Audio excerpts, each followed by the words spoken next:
Oh, the political compass. Welcome. It's timely to stress that the political compass has been on the internet since 2001, so it's been here for decades, basically. And again, one of those really unique websites that you can learn a lot about yourself from as well. And you learn a lot about politics, even though, it's not really the website, which, or politics. Again, it's more about the interesting questions they ask and the kind of tangents you go off on. And some of the questions are actually really tricky and kind of catch you out. Not in a kind of gotcha way, but, you gotta really think about them. Take the test. So does it actually, you're going to explain it beforehand? No, I'll have to. Yeah, political compass in a nutshell. Oh, it's a video. Yeah, we'll watch the video beforehand so you kind of get it. I have my hammer and sickle ready. Exactly, find out if I'm a secret communist or secret fascist. It's your time now to, hey, find, understand me a little bit better. But, hey, maybe find out a little bit about chat as well. Although, again, don't go too hard, chat, about some of the questions. Use your fucking common sense, right? We're not here to, put the world to rights. Let's have a bit of fun. You have to think, what kind of politics is this? Right, look.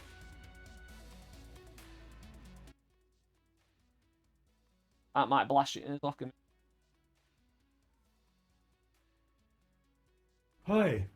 Political compass has become a generic term for all sorts of websites, mostly shallow quizzes and amusements. You might have heard of the authentic political compass already, even if you're not one of the scores of thousands who visit it each week from a great many countries.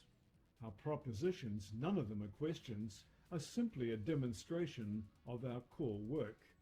Essentially, the political compass is free of any agenda. It's simply about describing politics in more meaningful terms and pointing out the inadequacy or error of some sloppy but common political definitions.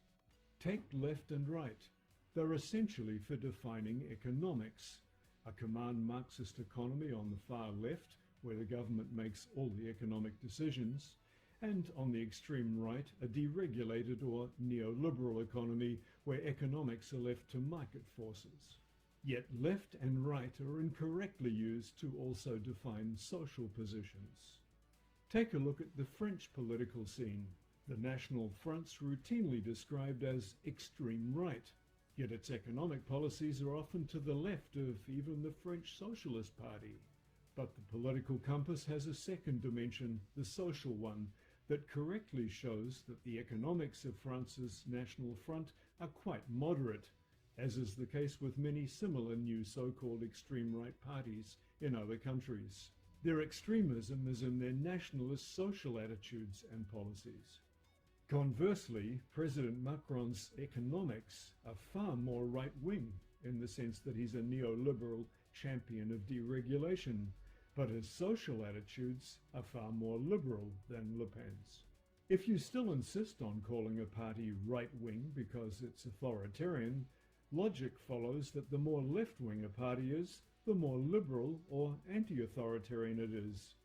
Do you really believe that hardline left-wingers like the North Korean leadership, Pol Pot and Stalin are shining examples of social liberalism and the free flow of ideas? Give us a break. Actually, Stalin's an interesting example. While his economics were different to Hitler's, when it comes to authoritarian rule, the social dimension, those two old tyrants had a great deal in common. To the Speaking moon! of tyrants, take a different example. In 1973 in Chile, a socially liberal, democratically elected socialist president, Salvador Allende, was toppled in a coup by a fascist free marketeer, Augusto Pinochet. A lot of thinking became muddled when Europe's old communist Eastern Bloc countries fell, and they got both democracy and a free market at the same time. This led to the notion that the two are inextricably linked. They're not, as we've just seen in the Chilean example. Well, that's a very brief account of our work. The political compass is much more than the absolutely anonymous test that it's best known for. It places you on its chart and offers you a free personalized certificate. Far from being one of those vacuous personality tests, though, it's a serious demonstration of our core work. The site has many other fascinating features that you'll enjoy exploring, even a compass positioning classical composers. Yeah, I think that's enough. So, basically, just in case you thought it was just left and right, you also, again, you've got the economic left and right, and then you've got the kind of social up and down. So the more kind of controlling a government is, the more authoritarian so it goes up. The more kind of free, you can do whatever you want, more libertarian in the social aspect, but left and right is more economical. So,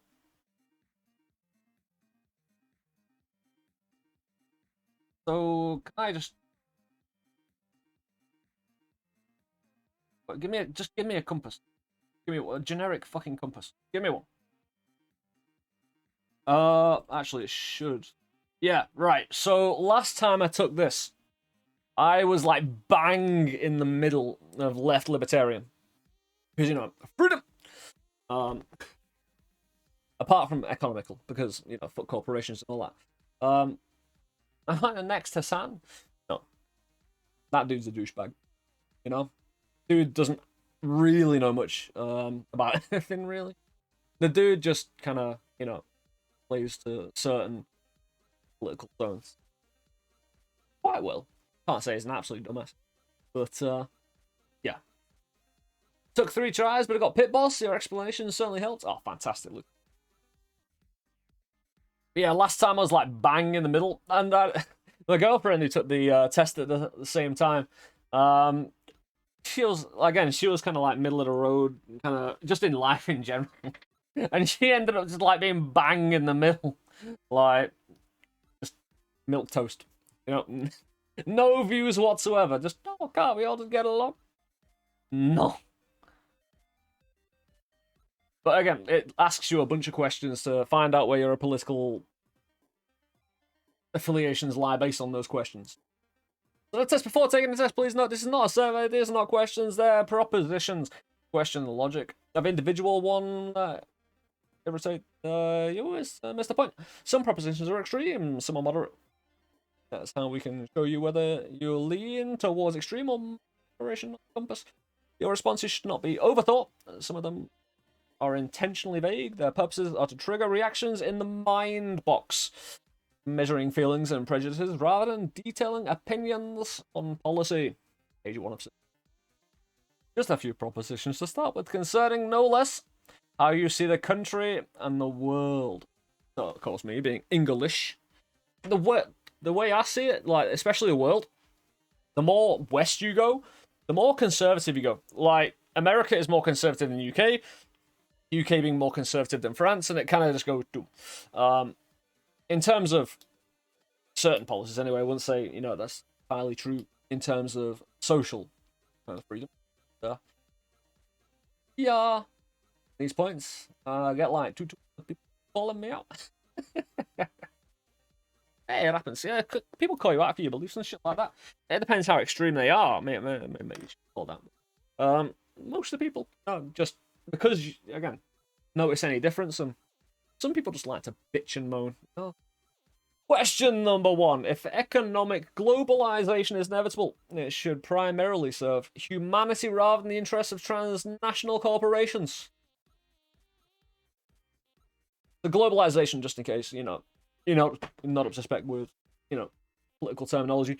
Globalization is the process of countries kind of synchronizing economies and trade, being more free trade, and kind of the ability to say I wanted to, me on Twitch earning dollars and stuff like that, and just ease of access to dollar, but in a grander scale, primarily serve humanity rather than the interests of transnational corporations. That's a tricky one, mainly because we have a lot of what we have. Like, if you're looking at a computer right now, you kind of need to thank corporations a little bit for that, So you can't, even though I kind of trash corporations a lot, mainly because, they're fucking soulless, and generally need a smack and a bit of regulation behind them. I mean, primarily serve humanity. Oh, can you zoom in a little, please? My blind ass can't see properly.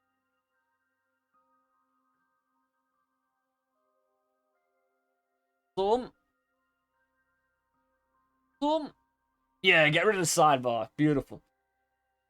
I always snap strongly agree on that. You're not wrong. But the primarily, like, again, it depends what it means by primarily serve humanity. You know? Because, again, a primary goal for the company is to, you know, make profit. Its bottom line is always to make profit.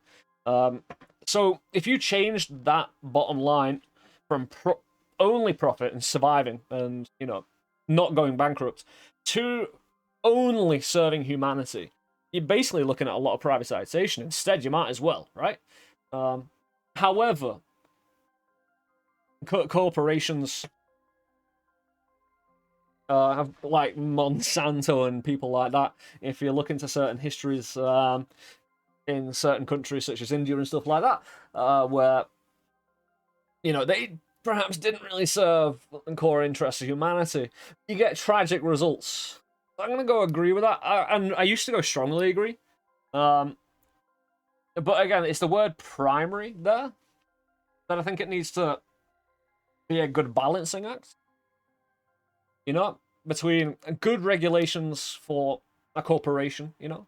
It said don't overthink it. I'm not really overthinking it. In a way, I'm just explaining in a, you know, a way that sounds complex, but it's not really rational. I'm trying to make content here, shut the fuck up. But we'll move on, because apparently I'm being too over complex on a piece of fucking content that needs to actually, you know, speak to people instead of just going, dush, dush, dush. I always support my country, whether it's right or wrong. Fuck off, the England can go suck a bag of dicks. You know? It's not the... Right, I always support my country. It's not... Alright, you're not asking me to support the people in the country. You're asking me to support the concept of the country. Fuck that. You know? I mean, back when I was younger, back when I was in college and stuff like that, the idea of borders and stuff like that, you know, I abolished that shit. Get rid of them. What's the point, you know? Why can't people just roam the earth free? Put a bag on and go for a little bit of a walk and find yourself in India or something. Why not? But, you know, support your country, whether it's right or wrong, that kind of situation leads to few problems down the line. You know, blind loyalty isn't exactly what, you know, a bunch of renegades are going to be doing, you know? It's just not really viable. You become a tool rather than, you know, an independent person. Now borders, man. God damn. But no, right or wrong, kind of as a thing, exists in a way. You know? People can be wrong, people can be right, and because that concept exists, you should probably, and it matters, you know, because that matters, you should pay attention to it. And I think hold on, I've answered it correctly. Because right or wrong kind of matters more than patriotism, you know, or the concept of supporting your country. It's not really smart to do, is it? You know, no one chooses their country of birth, so it's foolish to be proud of it.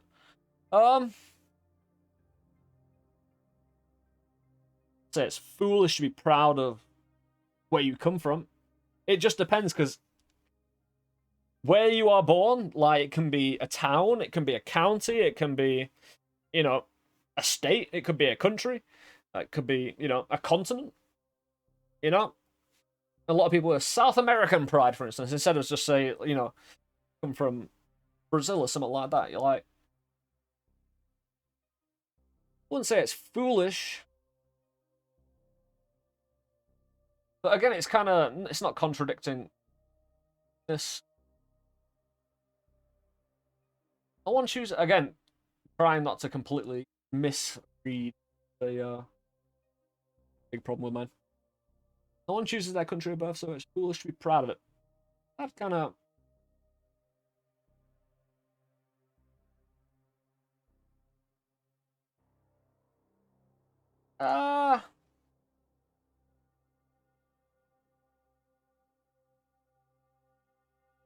Like, does it really make you a fool to be proud of something? Like, being proud, is that action, you know? Or is it just an internal sense of pride, you know? Rather than putting that into action. It's a bit different, isn't it? Says the person over analysing things. On the other hand, that is how nationalism is kind of birthed. But controversially, nationalism, as a historian, nationalism is one of those things that can be done right, and it can be done very wrong. Again, nationalism. America, for instance, you've got a lot of people who love their countries, and they only cause problems elsewhere. But internally, it's fine. But then, again, it goes overboard. You see it in a lot of countries all the time where you get people who, you know, don't mind putting a flag outside the house, but then you've got people who fucking march on the Capitol, and yeah, it's a big difference. But again, both are birthed from the same place. It's just a matter of degree, right? I wouldn't say foolish, because 99% of the time, you have so many cultural common ground with people living there. Simply my opinion. It's being proud of the country, again, it's not necessarily saying proud of the population or proud of your people. It's a bit different. That's a really difficult one. I disagree. I wouldn't say it's foolish, but I wouldn't say it's smart, in a way, you know? Like, it depends if it's an automatic proudness or you've got a reason. Like, do you have a reason? Does your country, you know, do some good shit? And I call it a night. Take it easy, Goosey. Take it easy, man. Have a good night, dude. Proud of the country. I couldn't choose, but wouldn't mind if it was replaced with a federation. Well, absolutely, I wouldn't mind moving, you know? And then being proud of a new place where I live, just because I'm born there doesn't really make a difference. Our race has superior qualities compared to other races. Strongly disagree. The enemy of my enemy is my friend.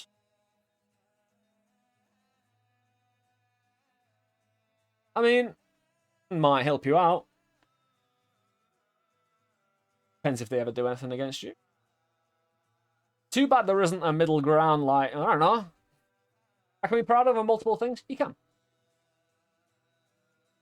And that's the thing. Again, these are designed to be really fucking vague. To create kind of the mental discussion in your head. And it says don't overthink it. The whole question there is to, you know, forcing you to overthink it, to answer in the first place. Because there is no kind of, well, you know.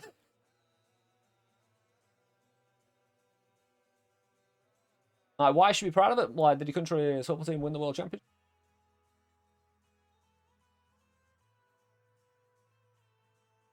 But no, it's just whether it's kind of, because say a football team that your football team wins the World Cup, it's born from entertainment, and being proud of, say, your country, who you support, is part of kind of the greater whole of a system of entertainment in that regard, and sport and human competition. And sometimes understanding there are kind of geographical differences with people, and in your mind just saying, okay, I'm going to support like my land over someone else's land in this friendly competition, because doing it that way is better than supporting it versus going to war with another country kind of deal, you know? It's one of the safer ways of expressing a certain human psychological kind of, not need, but want, that's safe to do so, and it can actually bring, you know, during that kind of sporting event, bring countries together through that shared solidarity of friendly competition. So, because if both like teams have pride in the country, and you both realize you both got pride in that team or country, or for whatever reason, just understanding that other person has the same feelings of you, just because it's, you know, on the opposite team, can bring you together just because, you know, they're kind of feeling the same emotions you are, if you know what I mean. At the same time, in the same kind of level of competition. The enemy of my enemy is my friend.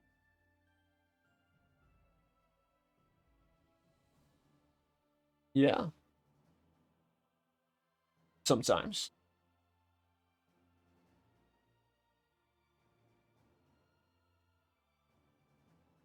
It's a difficult one, that, because the extreme lack of context.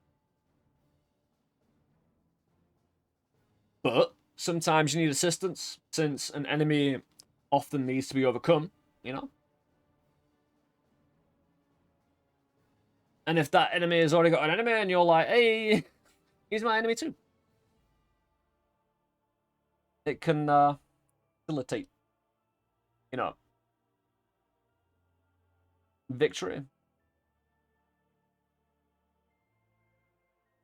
Military action that defies international law is sometimes justified.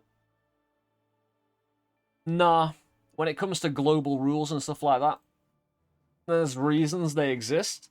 History and the lessons we learned from it are fucking important. I'll go and just disagree, not strongly disagree. Because sometimes rules can be stifling. And sometimes you will need to... Say the law, international law says you can't act within 10 days, but, you know, to save lives, you would need to act within 5 days. You know what I mean? And rules can be stifling. And however, learning the lessons of history in which international law is based off is important and should be recognized, right? Russia during World War II? Absolutely. You know? And Russia taking their brunt of the losses during that as well, you know? And even after that, you know, resolve your differences after both your mutual enemies gotten, right? You agree then? I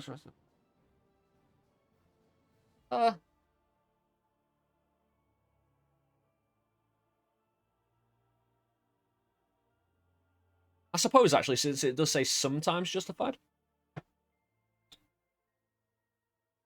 But I feel like I'm more, as a historian, more heavily weighed towards learning the lessons of history rather than rule stifling, says a renegade.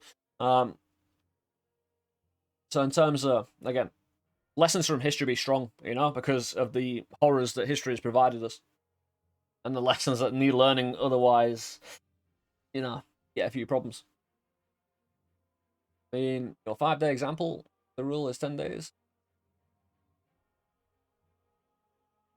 Yeah, but I don't think that's actually potentially more important than, you know, overall learning the rules of, you know, the past. I said the rules, lessons of the past. Especially given the stakes of international politics, you know, and especially now nuclear weapons exist. So, you know, having a stability, having a foundation of law should be respected.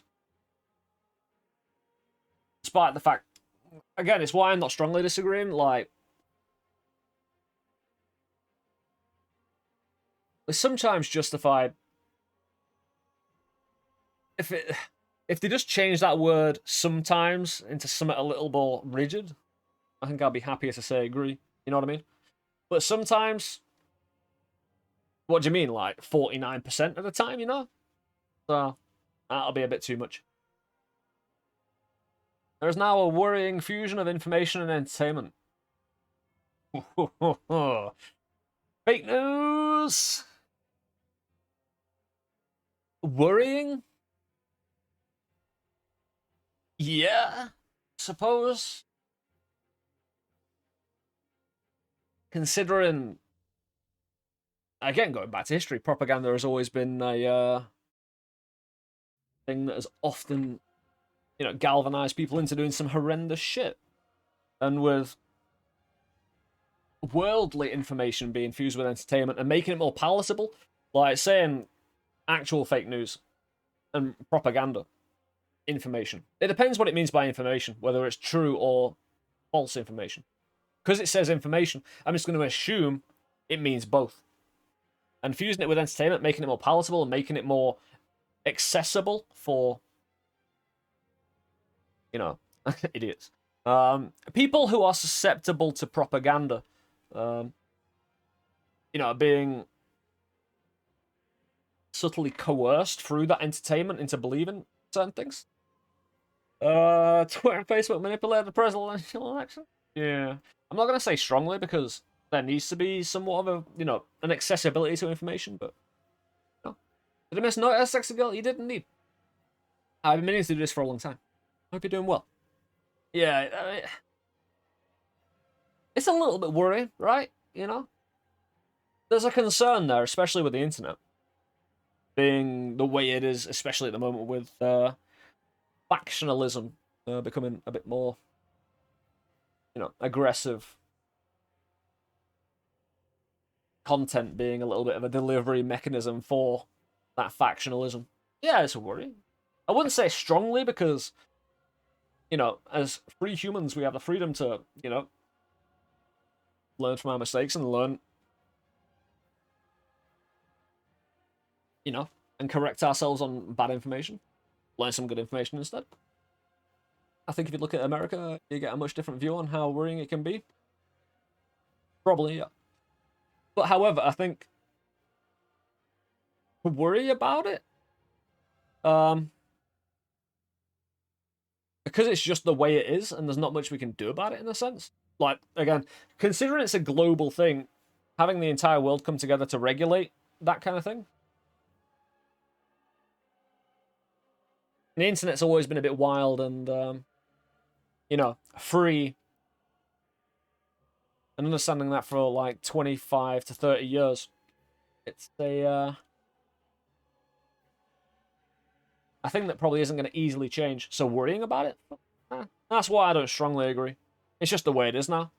And in some sense, the way it's always been, entertainment's always been used as a delivery method for information, good and bad. But then you've got the good side as well of information. Educating people and educating people well through an accessibility for entertainment, so every time I dare say put something in the center, I have a feeling I'm going to be a bit more centerish this time. Oh, the economy. Beautiful. Now the economy, we're talking attitudes here, not the FTSE index. Good stuff, good to know. It's not worrying when science advances are available in teachers. Well, this is it, However, again, if you just go on Twitter, there's a lot to worry about there. Why I'm not, it's worth a bit of a worry, but, to go apeshit over. The correct wording is I find propaganda offensive. It is, but again, people are going to propaganda, bro, To stop it is to stop free speech, in a way. The problem is, governments using propaganda. Like, individuals are always free to do what, the fuck they want due to free speech. And again, you can have certain laws against that, but then you're going to be regulating free speech, which is going to dig into your own rights and fuck you a little bit. But governments, on the other hand, doing that, that's where it gets fucking. Oh, the economy. People are ultimately divided more by class than nationality.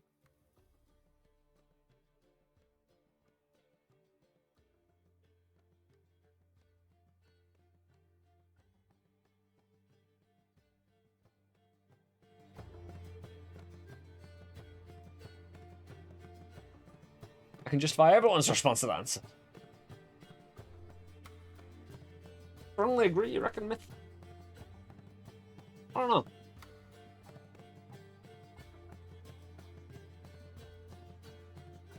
It does say, it doesn't say, only. It does say just ultimately divided more. I'm inclined to agree with. I don't know how strong, though. I don't know how strong. Giving it a good thunk. It's been a long time since I thought about these answers. And politics in general, to be honest. Again, normally I don't even bother. But this is just a fun website, with fun answers. Can't word right now, I'm drunk. Governments generally mask us as individuals to spread up propaganda. Yeah, they do that as well. And you got the whole bots thing now. And, again, if only we could ban stupid people from the internet, it'd be a lot better. Just saying. Again, the fact that a lot of people can't identify bots and stuff like that, or even just people who have been... Right, what you need to do is you need to recognize where people who have had propaganda actually work on them. You know? They might not necessarily be bots, but they could just be people who have had propaganda work on them and they're regurgitating the information. I at least agree on that. We are a more international peoples now, especially here on the internet. I used to redo this regularly, but now, now I'm always in that bottom left.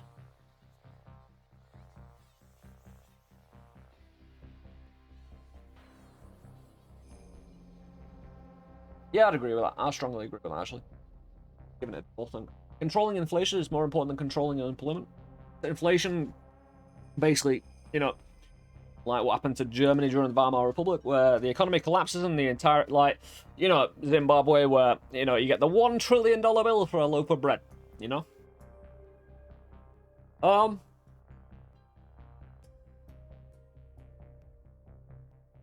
Controlling unemployment? How does one control unemployment? If you're in a free market, it's up for corporations to, you know, you can have, you know, public works, say FDR's New Deal kind of deal, you know, to help. I'd agree. I don't know, I'd strongly agree, because, again, controlling unemployment will need to kind of, you know, work to actually, you know, help control inflation in the first place, probably. Would you have answered the same to the class nationality division question if applied to all of history? Not necessarily. I haven't really thought about it like that, though. Again, obviously, I'm thinking more about our time in history right now. Mainly because this is where we live and it's more relevant now. Even though I'm bringing history into this, it's only as examples and, you know, points of reference and, you know, it's persuasive precedent. History is. If that legal term rings any bell for you. But I don't know. Probably not. Since, like I said, we're in a more globalist kind of society now.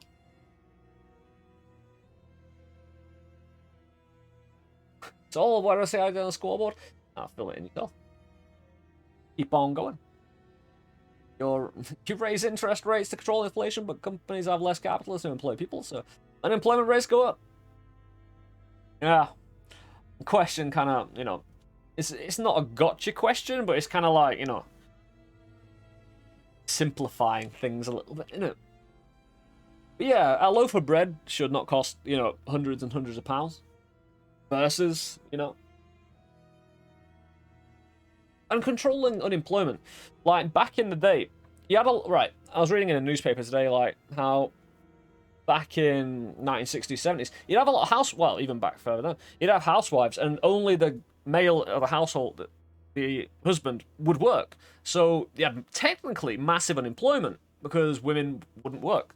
However, everyone in the household was still fed because the man would earn enough to actually, you know, feed the entire family because inflation was controlled. So, but these days, a lot more people are working. Unemployment is calculated in weird ways as well. Yeah, take the weirdness out of it, though, you know. Just because it's calculated weirdly, it doesn't mean, you know, say a person doesn't work, he doesn't work, you know? And that person's going to know they're not working, and they're going to have effects that they're not working. Take a look at people who look for a job. Yeah, in the UK, it's ridiculous. You actually look into it, how they calculate it. I think if you have, like, you're not unemployed if you haven't, like, you need to not have worked for, like, 3 months or beyond, I think.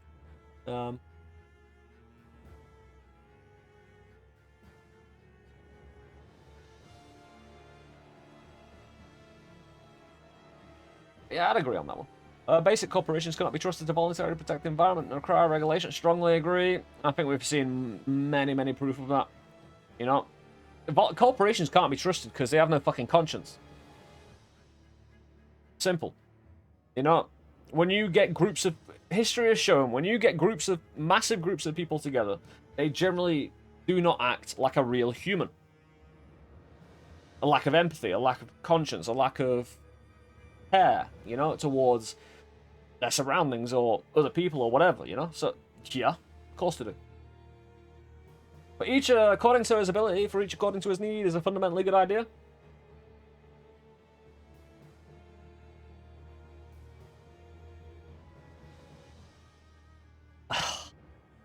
It's a bit basic, isn't it?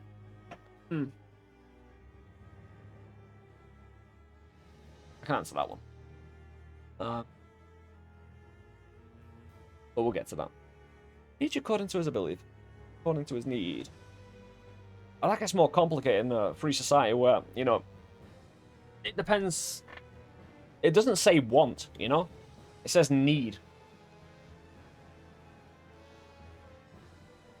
Yeah, I suppose. Without dissecting it too much. Job title, morality auditor, pay 0. The free of the market, the free of the people. No, not at all. It's not about markets, it's about social freedom. However, a free market does allow, you know, people to build enterprise and stuff. And, yeah. But, you know, as a general statement, no, it's bullshit. Corporation, yeah, corporations are people in court, I know. It's, a bit ridiculous. This has had a reflection on a society that something as basic as drinking water is now bottled a branded consumer product. Kinda. Again, looking at society as a whole, like, you realize we could do a lot worse, but we could also do a lot better, you know? In terms of just the level of humanity and kind of when it concerns basic needs like that.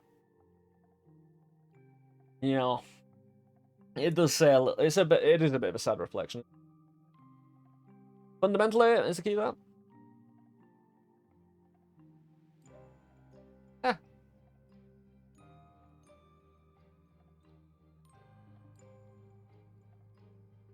I wouldn't really say I can poke a hole in the idea.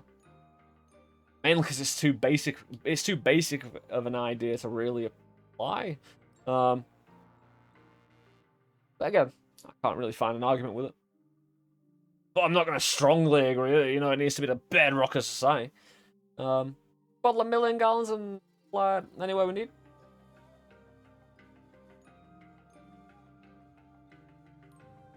Ah, branded consumer product though, Markberry. Meaning, you know, like, have you seen those YouTube channels where they get the $2,000 bottles of water and shit like that? You know, the subtle little branded consumer products, a little bit. You know, if it was just, you know, government cheese, you know, government water, you know, bottled and sent around, that'd be a bit better. Government water, omni consumer products. Land shouldn't be a commodity that's bought and sold. Ooh. That's a tricky one.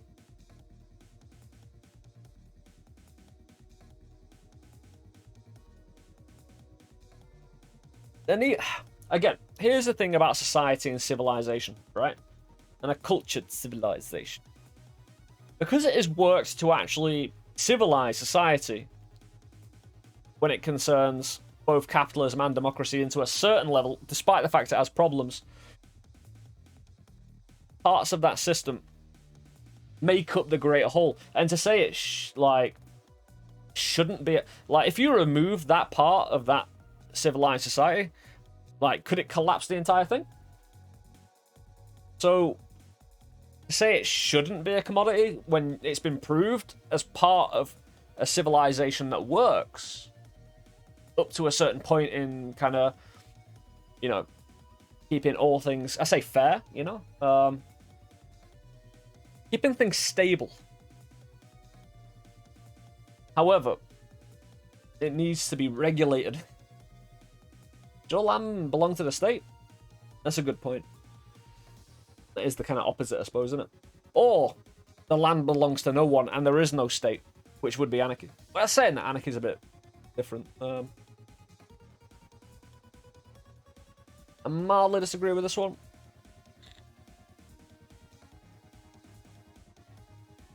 Just to say, here's the thing, right? Just to say it shouldn't be a commodity to be bought and sold doesn't mean it doesn't need to be a commodity to be bought and sold to function as part of society, if you know what I mean.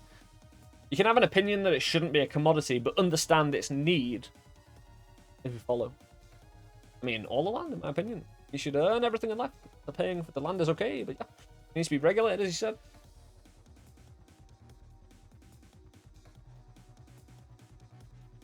Just again, it's just having the opinion doesn't mean you don't see the value in it.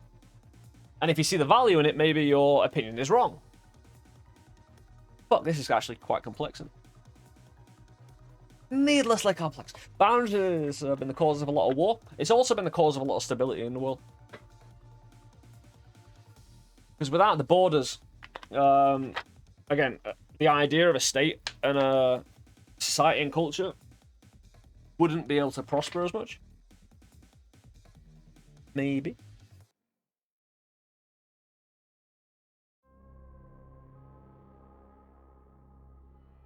Like, I'd like it not to be a commodity to be bought and sold in a perfect society, but we're imperfect humans and need to realize that we need to make certain kind of decisions against our overall kind of philosophy to make society work, if you know what I mean. I disagree. Again, for the purpose of civilization existing and it being proven to be part of that structure that has worked in bringing that stability. Again, I'm not entirely happy with that answer. But it's the best I can think of right now since there is no kind of, oh, fuck off. It is regrettable many personal fortunes are made by people who simply manipulate money and contribute nothing to society. Yeah. Yeah. Absolutely. Does anyone disagree with that? Well, I don't... The whole banking industry is fucking... a little bit wonky anyway. But again, the way the question's worded, if the person is manipulating money and contribute, like, again, it's the contributing nothing to society. They are not obligated to, apart from following the laws of that society, which it hasn't said they've broken. Like, contributing nothing to society doesn't mean you've broken any laws. It doesn't mean, like, if you're evading tax and you're not actually breaking the tax laws, technically you're in line with society's rules and regs. However, it is regrettable, you know, that the system is like that people can do that. You know, like someone said before, yeah, like arguing, like you should earn everything in life, in a way. You know, you should put the effort in. And the problem I have with a society is that you're born into it and you kind of got the social contract, which you never get to sign. You know what I mean? However, you're kind of born into that situation. You can't change it. And you've got to make the best of it. And you might as well, you know, make the best for yourself and people around you. I think people quite manipulate money with no contribution whatsoever, but I think I would answer the same. Well, this is it. It's how the question states it, you know? Like, again, it says no, nothing to society, which is regrettable. Protectionism is sometimes necessary in trade. If countries exist, yeah. In fact, again, if you look at these questions from just your own point of view in the kind of current situation you're in instead of your ideal situation or historical situation.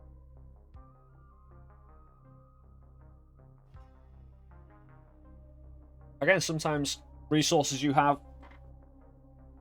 need to be protected because, say, it's a limited resource and stuff like that. Again, regulations. Sometimes, again, regulations against another country's, say, unfair trade tariffs. It's war. Maybe. And maybe it could lead to something like that. But again, sometimes the other side is unreasonable and doesn't get what you're trying to do. But what you're trying to do is still kind of a worthy cause for your state. I think it's false premise in the last question. Yeah, possibly. But I'm answering questions that arise. We live the die-hard free market capitalists that are most likely to strongly agree with the question. I agree. I see its point. Again, you could go kind of full 18-year-old and like, no, free trade across the globe. Everyone who wants anything can get it, you know? That's unreasonable. And while globalization is kind of embiggening itself in certain ways, and also kind of restricted in certain ways, depending who's in power, you know, it's kind of in a state of flux, right? Again, if a state is existing, it's going to have stuff that it wants to take care of or limit, you know, sending out to other people. Because well, that's just the state's responsibility. Whether it's good or bad, it's the state's responsibility, so they would be negligent if they didn't. To the people they represent. Companies should have public, have to publicly operate. People they hire from us. Yeah, I'd somewhat agree with that. Again, companies are just, again, inhuman in certain ways. And while they've provided us with all this good shit I have in front of me, you know, that allows me to do what I do, Amazon, you know, own Twitch, they get away with some shit, don't they? And that shit can cause real problems. And again, historically, once the, you know, passage of time has occurred, and you get to see some of the shit they've done in the past, and then you realize the stuff they're probably hiding right now. It's like the whole light bulb thing. You know about the history of light bulbs? How they literally just kind of, all the light bulb companies got together and rigged everything. And made light bulbs last, like, a lot less longer. And just completely manipulated everything. Anyway. The only social responsibility for a company should be to deliver a profit to its shareholders. Fuck no. Shareholders can go fuck themselves. Only social responsibility. So no, you know, you got toxic waste. Just even that alone, you know. DM me if you want more details, and just YouTube it. There's good videos on it. Bullshitters indeed. Yeah, only social responsibility. No, like I said, companies are soulless and they should be held to account through regulation. Again, the whole free market thing would lead to the entire Earth being destroyed, you know, eventually, a lot sooner than if it was regulated. The rich are too highly taxed. No, they're not. They should be taxed to shit. And even if again, it's not even a case that, oh, if you were rich, you would disagree. No. You only need a certain amount to live. The rest should be going into your society, you know, and helping people who are fucking suffering, you know.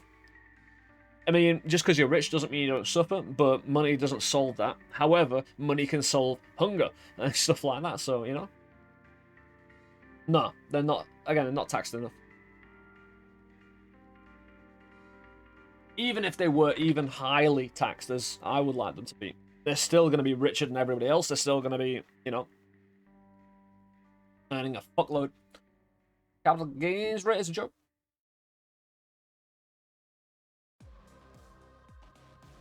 Well, the thing is, when it comes to the rich as well, it can be a bit of a problem to say that, because a lot of their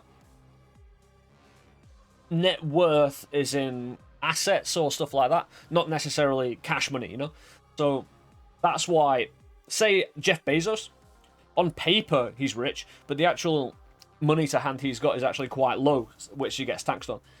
Hence why it's like, oh, he pays, like, you know, a certain amount in tax. Oh, horrific.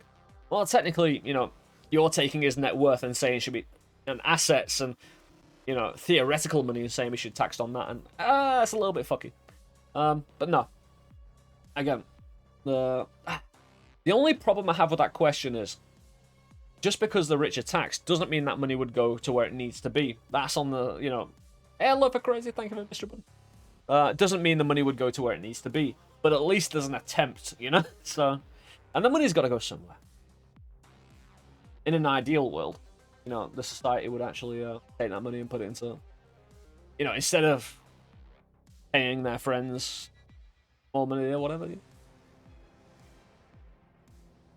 I could just disagree with that, actually, instead of strongly disagree, but it's there now, you know. That was my initial thought. It's a mystery. Jay, how you doing, man? Those with the ability to pay should have access to higher standards of medical care. Saying that you got private medicine. Higher standards. What survey are we doing? This is the Political Compass. Load of questions to find out if you're a secret communist or secret fascist, man. Good. Or just bang in the middle. But it's a really interesting website. Just asks you a load of different questions and finds out where you're politically aligned. In a good way. Instead of just left and right, you've got authoritarian and libertarian as well.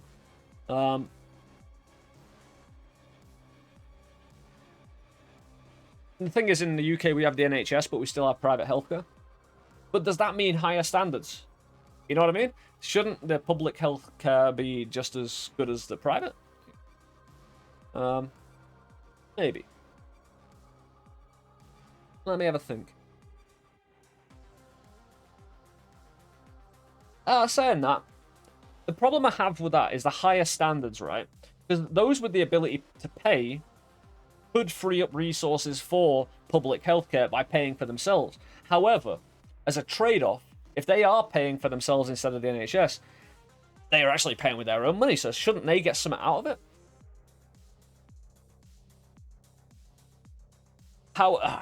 It's more of a problem with the fact that public healthcare is of a lower standard than private, you know?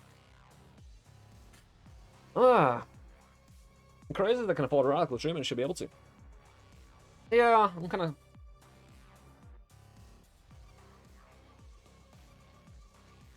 Even though I disagree with the whole higher standards thing, it doesn't mean it shouldn't exist. And that's basically what the question is saying.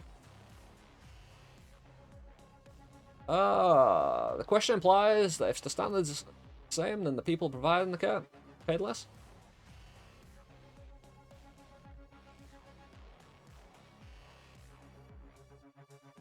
People providing the care... I don't think it implies that. I'm not sure entirely what you mean. Understand the implication. But I might just be stupid. It's highly likely. Doctors should not be allowed to double dip. Public healthcare comes first. That's, again, having private healthcare also does, again... then you have the problem of if a country's public healthcare doesn't say, hey, the doctors enough, those doctors are going to go to another country and teach or practice medicine there. And then you have a worse public healthcare system if you don't allow the private healthcare. So again, it's kind of deflecting the question up into other areas, you know? In general, I suppose I agree. If I simplify it down to the core question. Again, I still have a problem with that higher standards, though. But that's kind of outside the realm of the question, I suppose. Government should penalise businesses that mislead the public.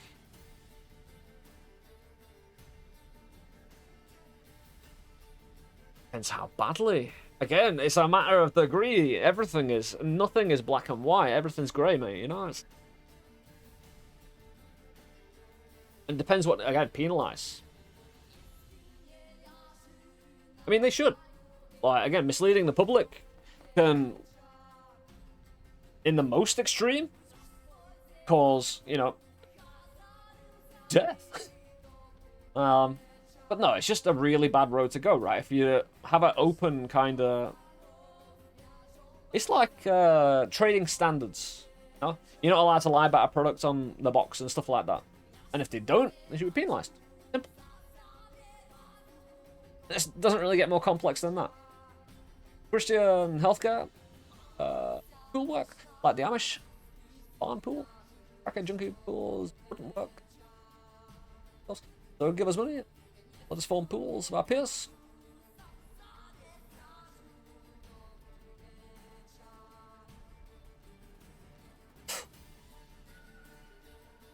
I really see where you're at, brother. I still don't fully get it, but I'll take it on board and maybe while I'm sleeping, you know? It'll come to me like, oh, that's what you...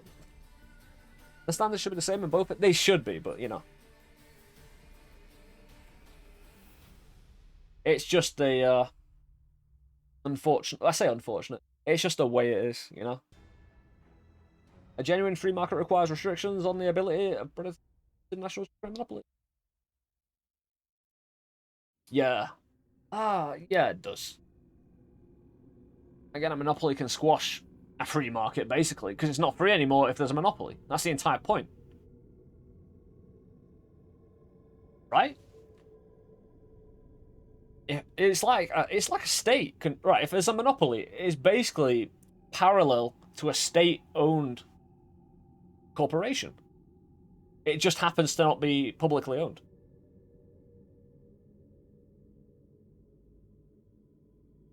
So for an actual free market, there needs to be restrictions and limitations. So that freedom can continue. And I see it again more complex than that. 3 of 6. Now let's take a look at some of your purse. This is where I'm all... Yeah, the other stuff I'm not too really, bothered about in terms of... Yeah, exactly, there we go. Fucking yes. Personal social views. Brilliant. Again, chat, don't take the piss, That's all I ask, I don't mind you having a good discussion, but, you know the limits. Abortion, when the woman's life is not threatened, should be illegal. No. Again, women's bodies are their own. Someone, who was it? Might have been Ricky. No, it wasn't Ricky Gervais. Someone on Twitter said something very insightful that if men could have babies, Stephen King. If men could have babies, having an abortion would be a sacrament. True. Women's bodies are their own. Again, I don't personally believe it's not even a religious question for me. I'm not a religious person, and it's just a case of freedom. And again, I don't want to get into the whole is it life debate, but it's the least life possible. So, if that is actually a legitimate, it isn't going to piss everyone off. Just saying that they want to. Right. All authority should be questioned. Yeah, it should. That's the entire point. Again, to question authority is not to, denounce it entirely, but to understand that control over your freedom should always be questioned, as it's to its legitimacy. It might be legitimate, it might not be, but questioning is never a problem. Question everything, as long as you're not into a conspiracy. Fucking rabbit hole. An eye for an eye, a tooth for a tooth. It is saying more. Right, this is more personal though, isn't it?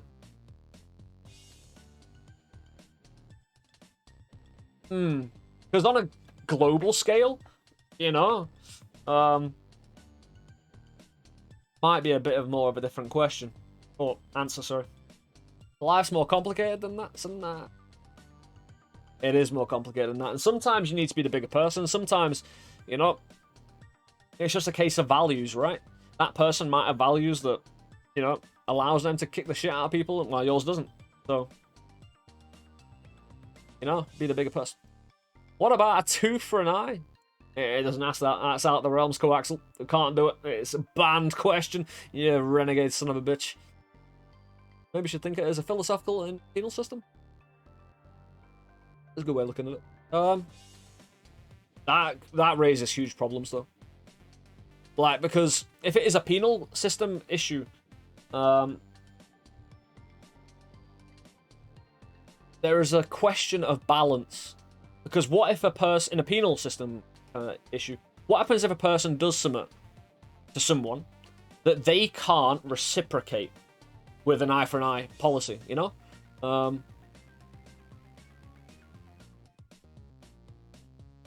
Trying to think of an example. I think it speaks for itself anyway. Mean like stealing and cutting a finger off? No. Like, an eye for an eye would be if you steal from someone, you get your shit stolen. That's an eye for an eye. You get your goods taken away. But again, in a penal system thing, that's going to lead to imbalance, unfairness, and potentially a lack of equality in the society leading to the penal system becoming unfair. Get your pitchforks, boys. I've got a lot of dentists to see. I think jail time should serve to protect other people, not punish. It should be to rehabilitate. And potential, again, it depends on the severity of the crime. Like, really heinous shit, yeah, it's to protect other people. And to potentially punish. Again, some people just need to, you know, get the fuck out of society for the protection. And, again, on the internet we have a glorious history, especially on YouTube, of criminal kind of cases being examined. You know JCS? Jim Can't Swim? Yeah. Watching some of that shit, yeah, they punished, yes. But again, when it comes to petty crimes or stuff that a person can learn from and hasn't truly impacted society in the most negative ways, it should be about rehabilitation and education. Like Stone Age oversimplification of morality? It is. The eye for eye thing, yeah. Yeah, it's just a disagree on that one. I mean, sometimes an oversimplification can be bang on, you know? An eye for an eye, tooth for a tooth. On a personal level, sometimes you punch me, I punch you. So that's why I'm not strongly disagree, but yeah, I disagree with the concept that it's oversimplistic and you need nuance in your, you know, policies. Otherwise, you're a basic bitch. Suffer being an extreme anarchist politically. I know exactly where I am on the political compass as of 20 years ago, so see if anything has changed. Taxpayers should not be expected to prop up any theatres or museums that can't survive on a commercial basis. The art and certain levels of culture need protecting, because while they might not be commercially viable, offer a lot to society in terms of, you know, extending the culture or adding beauty and value, you know? And to say a museum offered free entry and it gives the community that, it can offer a lot of, not only community spirit, depending on the actual, say, a showcase of the art, it can get people thinking a bit about, you know, just art in general is the process of opening people's minds, you know, to potentially bigger ideas and beauty and stuff like that.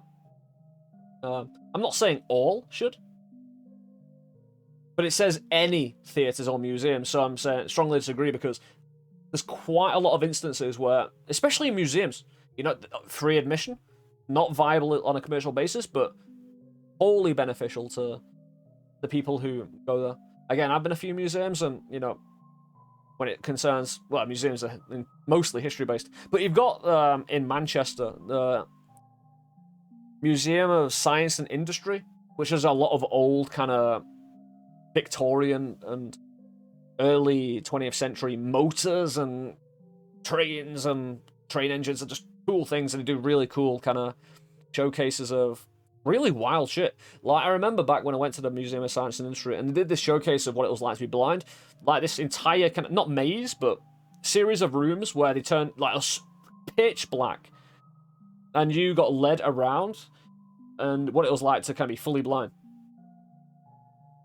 And you end up going to a bar, and for some reason, you felt like the people who were serving you at the bar who were working there could see you, but you couldn't see them. It was really weird.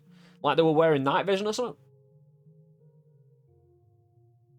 But again, it just gave you a little bit of an extra sense that you wouldn't have got anywhere else. And that was kind of choreographed and created for the benefit of the community. So, fuck saying no to that, man. Schools should not make classroom attendance compulsory. Well, I do believe in homeschooling, you know? If the problem is, that could be manipulated into... Right, the one thing I should say... No, the one thing I would agree with is that there should be a certain compulsory nature to...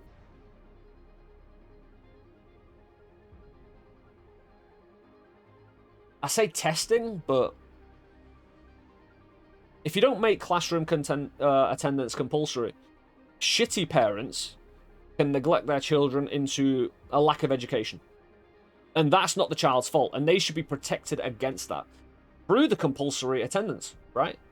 But homeschooling as well, some kids do better at homeschool, and the parents, the best parents, and can teach them, and they learn, and they go on to do great things. However, again, it's the protection of the less fortunate, right? So if you have a system where, you know, you protect those who are homeschooled and make sure they're learning, as opposed to, you know, being homeschooled and just ignored, and then they learn nothing. I disagree with that. I don't know if I strongly disagree, though, because, again, it's a bit simplistic and there needs to be systems in place to make sure kids get the education they need. Because it's so vital in today's society, especially. We walk around the internet all the day and see stupid people. I mean, come on. We need the educations, man.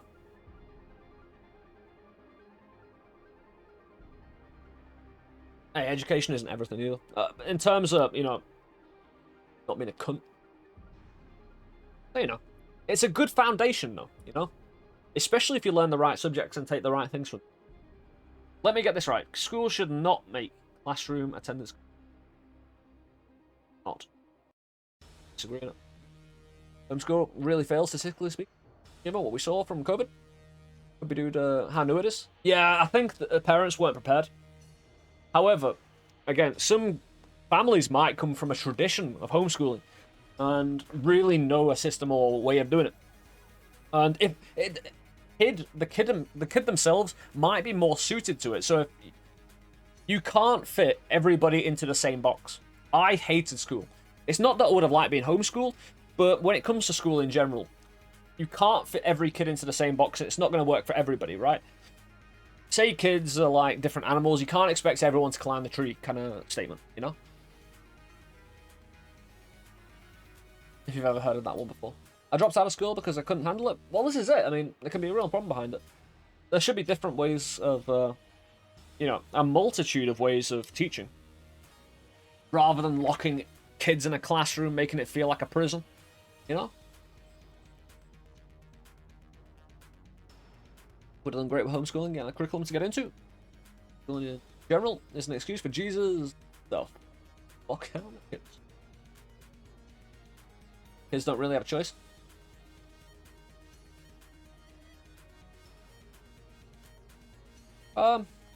Shouldn't again. I hate trying to figure out with agree-disagree questions. What? Here's the problem. I'm thinking about the question.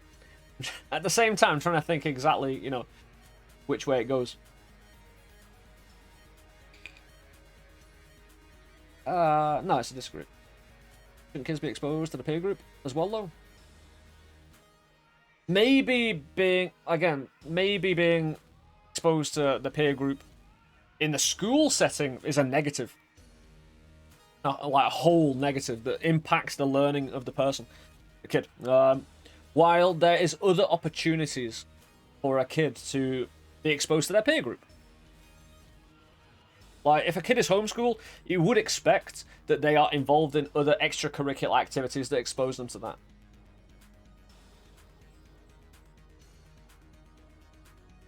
Again, it would have to be regulated, but again, it's all up to the parents, and you'd hope they'd know better to actually expose their kids to, you know, their peer group outside of homeschooling.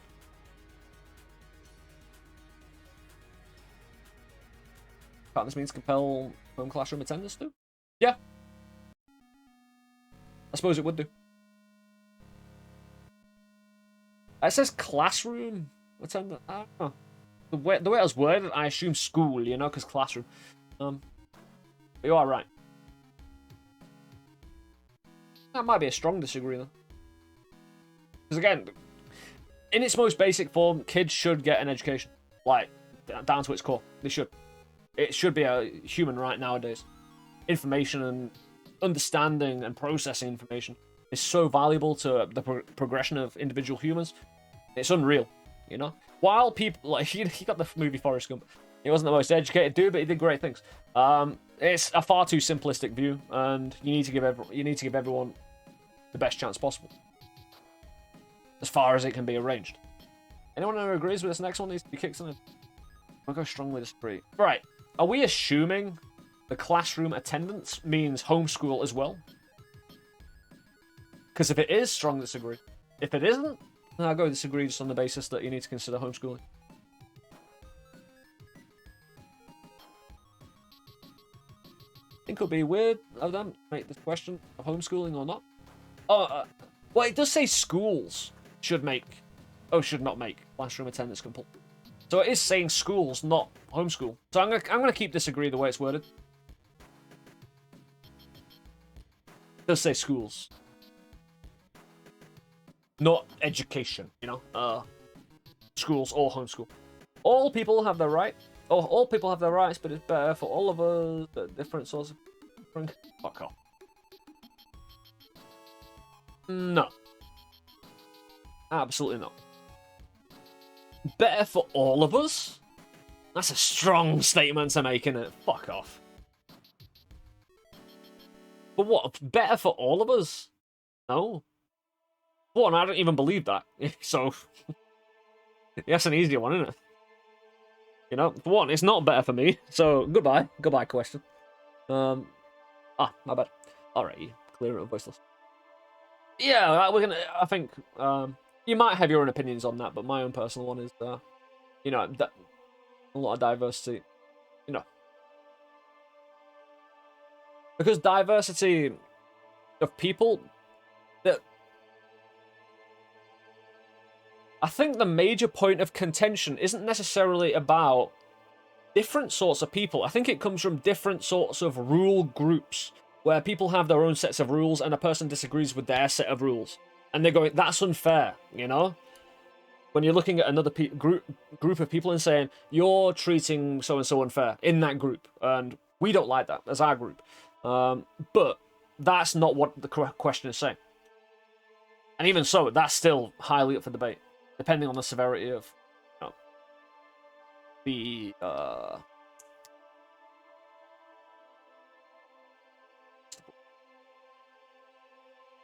zeal. I'm a racist shithole, yes or no? Pretty much. It pretty much is worded like that. Good parents sometimes have to spank their children.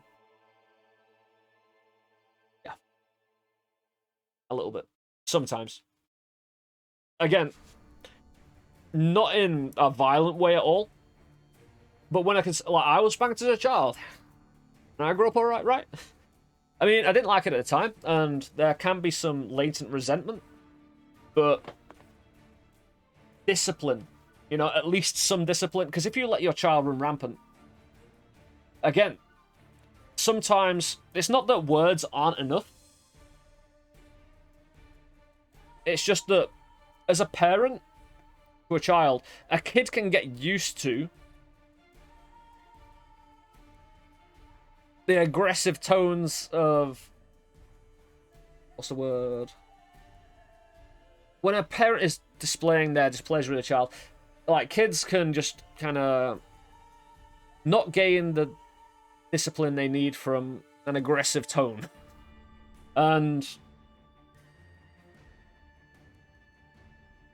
again, not hitting the child, not hurting them in a way, you know what I mean?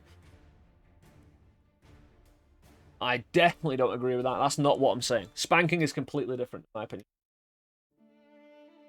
In my first, verbally recommended later 3. I'm not saying beatings. Strongly disagree here. Not all kids can take being spanked. A good parent finds the best ways to discipline their child. The way it's worded, though, Loaf, sometimes have to spank their child. That does bring a level of nuance into the question, which, again, it's not that I disagree with your statement either. I actually completely agree with your statement. However, if you're a good parent, like you were saying, need to find ways of disciplining their child. Sometimes that will go into having to spank their child. Sometimes it won't. You'll need to find a good balance. That's being a good parent, like you were saying. So I don't think what you said necessarily, you know, goes against someone spanking their child. So you're saying every good parent has to spank their child? That's not what it fucking says, Lo. That's not what it says. Small child doesn't know the difference between slapped ass and a punch in the face. I did.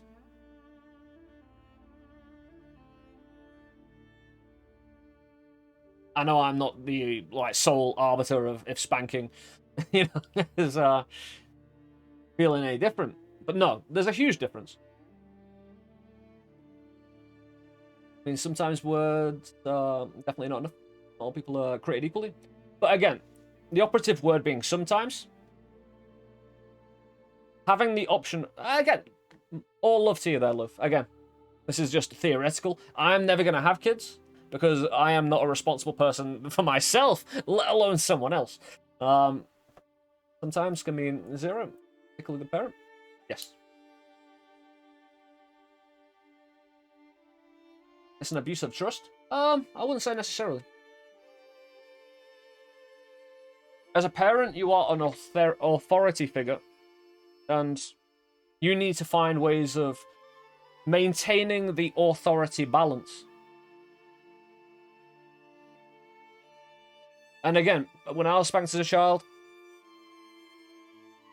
hey, I didn't like it at the time. And, if I could sue my parents back when I was a kid, I would have done. But again, I'm not saying I'm better for it, because I was a real shithead, back in my teens. But I might have been even worse. But I don't think it impacted me negatively. There's so many more things in my life that impacted me so much more negatively than that. In fact, I would say the actual negativity I got from that was none or positive, In fact, it might have just been a complete non-issue, But again, I know that's a real controversial subject, and I'm not saying you definitely should. I'm not saying, it's even a good thing to do. I'm just saying the option for that level of discipline should be available to a parent, and it shouldn't be seen as beating their child. Verbal threats and taking things away work very well, or at least it can. Here's the thing, I have never had kids, I don't have the experience. All I have is my own personal experience when I was younger, and how I received discipline.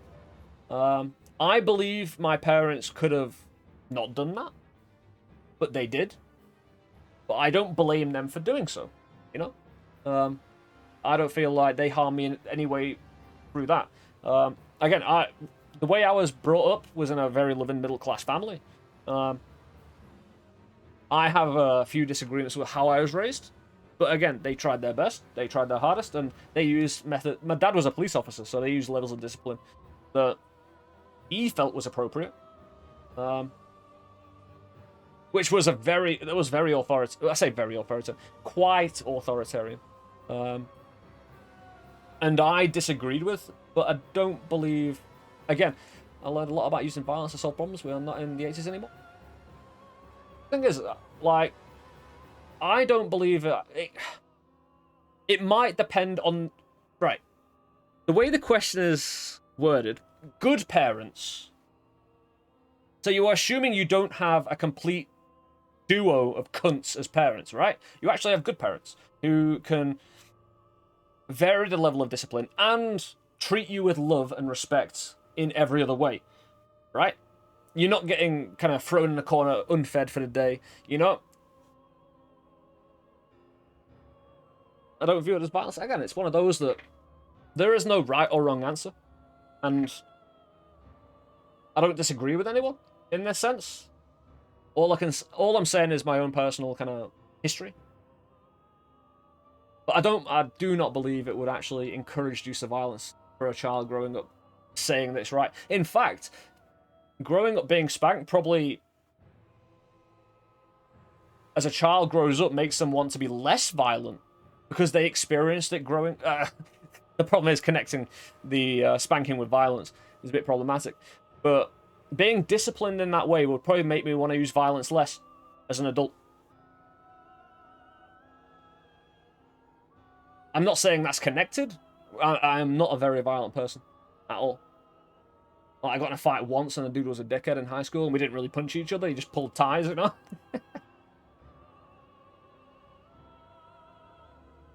But no, I wouldn't connect spanking with violence. It's just easy terminology to use. But again, no wrong answer there. There is huge manner of degrees though. Hitting a child with a belt, no. You know what I'm talking about here is a very mediocre slap on the ass kind of deal. You know, traditional spanking. If you're doing it with a belt, if you're doing it with anything like, don't be a dick. Don't be beating your kids, y'all. Crowbar. People should be taught. I shouldn't be laughing again. It's a serious. People should be taught how to raise their children. Children aren't their property. Be messed with however they want. True. Hey, Wicked. Finally, you're gorgeous hair, looking so metal. Thank you very much, Wicked. Oh, glad you're here, dude. Join us. Hope you're enjoying the, wonderful conversations we're having here. Hey, I'm not, I'm enjoying it. Despite the fact it's pretty heavy in a certain way, it's also good to see other people's opinions. Because, again, I don't know everything. I like learning. Other people's experiences have value as well, you know? So you're saying, and being your kids with jumper cables is clearly out of the question. Only if in private. Kappa. Like you're saying, you can't run over your kids if they misbehave. Depends what you're running them over with. It's natural for children to keep some secrets from their parents. Fuck yeah. Very natural. It's.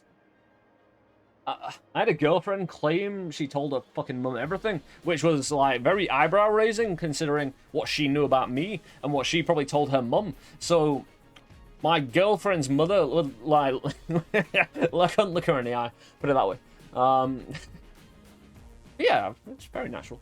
I have a newborn. I don't know what the hell I'm gonna do with them. Yeah, love and respect. You know, that's all you can do. If you turn out to be a little shit, hey, I mean. Patience is the key, you know? Let's say patience. Lawnmower. Patience there, wicked patience. You know? Possessing marijuana for personal use should not be a criminal offense. Strongly agree. Should be able to smoke trees of weed. I don't mind if she's a little shit. Cosmic karma. Yeah, you got a point there, wicked again. It's what I'm refraining from having children just in case cosmic karma ends up biting me in there. Gotta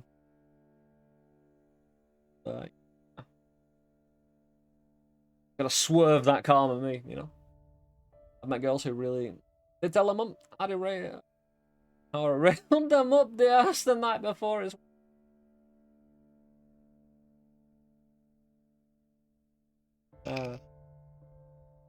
well, no, I don't think it's about the severity, it's just natural for kids to do. It's not if it's good or bad, voiceless. It's natural for children to keep secrets. It is. It's a very basic question. I've done again. Unless you have your own experience of, again, certain people. It not being natural for. I don't know anybody who hasn't kept certain secrets. So, it's very straightforward for me. Yeah, you should be able to smoke trees of weed. Anyone disagree? Nope. Good, we're moving on. The prime function of schooling should be to equip the future generation to find jobs. Yeah, kind of. It should also be a prime... The problem is, it should have a dual function. A dual prime function where find jobs, but also critical thinking. So you can question the authority that we talked about before. You know, and critical thinking to understand beyond what you are presented. You know, you can read into things. This question makes me feel ill. What, because schooling at the moment generally doesn't do that and teaches you a load of bullshit? It basically, school at the moment is a way to keep children locked up for 5 years. And then optionally an extra 3 years. An extra 2 years on top of that. Nah, actually, uni's alright. Schooling also teaches kids how to interact with people as equals and communicate.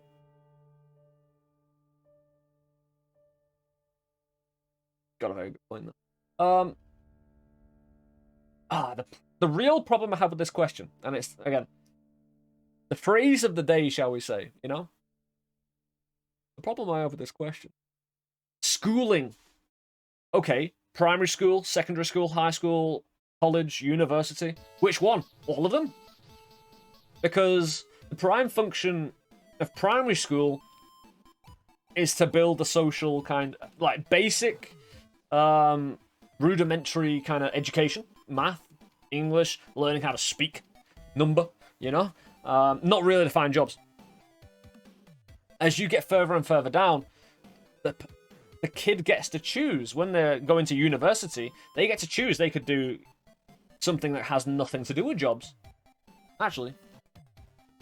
Yeah. It shouldn't be prime function. Yeah. Thinking about it, you know, given at least 2 out of the 4, because you've got college and high school that maybe you should have a bit of jobby stuff in there. But university, the person gets to decide. So it's not the school's prime function, it's the kid's prime function. And primary school, when they're like toddler, 4 years old to 10 years old, it's all about numbers and shit, you know?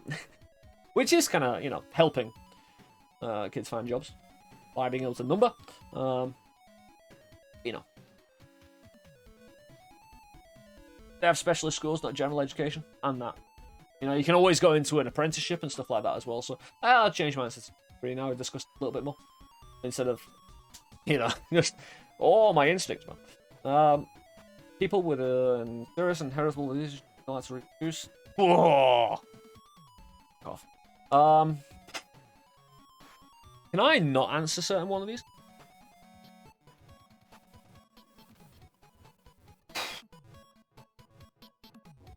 I don't know.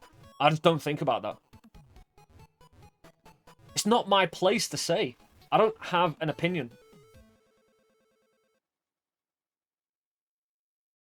Fuck. I just don't have an opinion. If it forces me to choose, I'll choose, but I'm not choosing one. How would you like your eugenics? If it's inheritable? Again, it's just not my fucking place to say. Or have an opinion on. Some things I just don't need to have an opinion on, so I don't. Again, more learned people than me can decide that shit. People in charge, you know, people who get, you know, appropriately educated enough to actually fucking think. I don't. The most important thing for children is to learn to accept discipline. Nah. Not really. Not the most important thing. Again, renegade for life, baby. No, again, discipline can be good and bad. Discipline can be authoritarian and kind of, you know, it's not. Discipline isn't about right or wrong necessarily, and sometimes a child should be a bit rebellious, and again, it's natural for a child to be rebellious, in fact, and it's a good thing. These questions suck. Yeah, maybe. Be Hitler or don't be one, basically. And go and think about that question is about how you would enforce such a thing. I still personally wouldn't like to think about it. Again, it's not my place. I have no experience in that at all. I haven't thought about it. I've had no personal life experience with any of that kind of stuff. I've got nothing to go on. All I've got is certain histories, and, you know, I'm not even going to bring that up.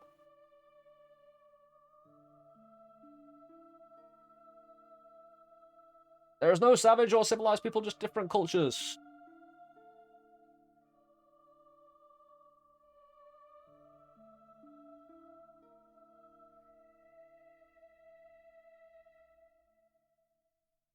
Yeah, some people pretty savage, yo, so I'm only going to go agree, not strongly agree.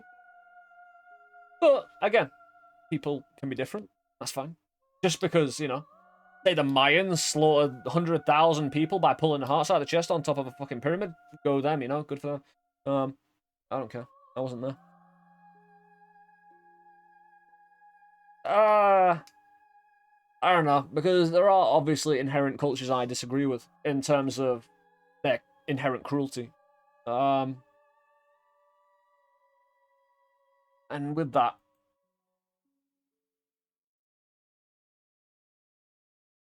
I talked myself around.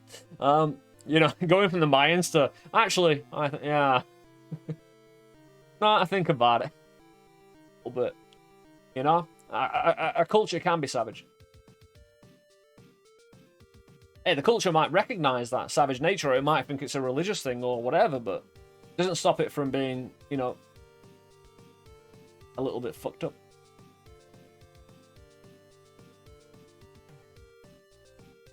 Those who are able to work and refuse the opportunity should not accept society supports.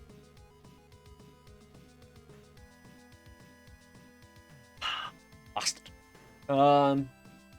Again, it needs a bit of nuance to that question. Because are they refusing the opportunity because... Right. I go with myself. I don't mind doing any job. Work is... You can find pride in any work if you work hard and you do a good job, right? You're paid for it. Woo. Is that person working towards anything in particular and refusing it because it's not the job they want? You know? There's a few nuanced things in that question. Right, it's not denying them society's support. It's saying they shouldn't expect it. So it's not necessarily that they get denied, it's just that they shouldn't, you know, demand it, kind of way. You know, I need it. Well, it's not that I need it, but I am owed this, you know?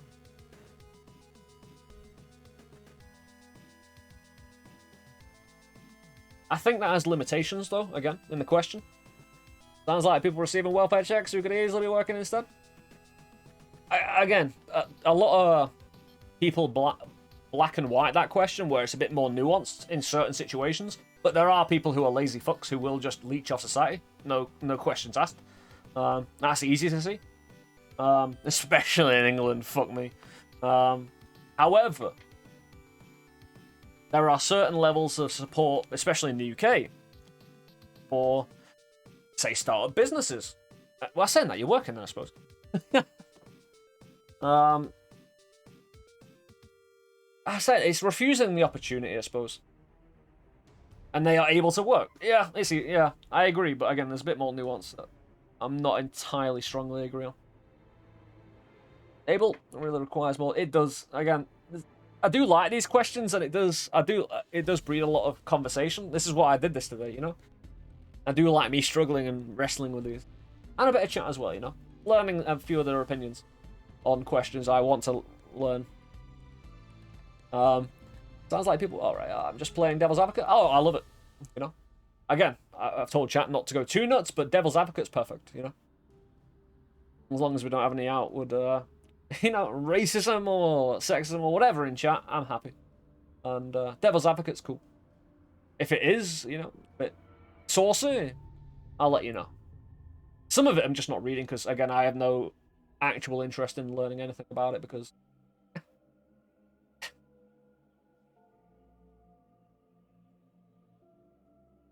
you know, in my own private time, maybe, but streaming, no.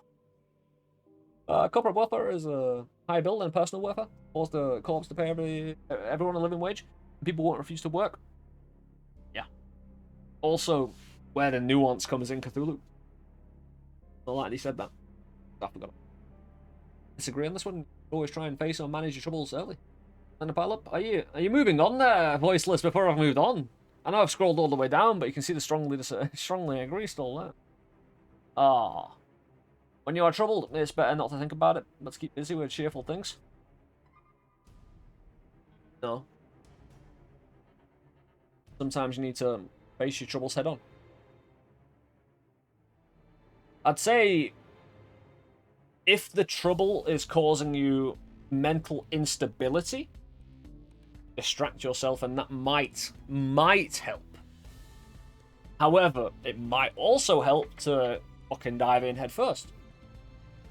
But no, it's not. Is that question is kind of, you know. I was pissing. Fuck you, everyone, and put on a happy face. Bottle that shit up. Well, that's it. Sometimes depends what you're troubled with. Nuance, baby. Good thing. No, we got the whole stiff upper lip thing in England, and it's a pile of shit. You know, sometimes you need to bend, you know, or you need to look inwards in yourself and deal with the issues you have. It's like my issues. I'm like acceptance is the key to all things, as I say. Even though, again, that's a lack of nuance right there.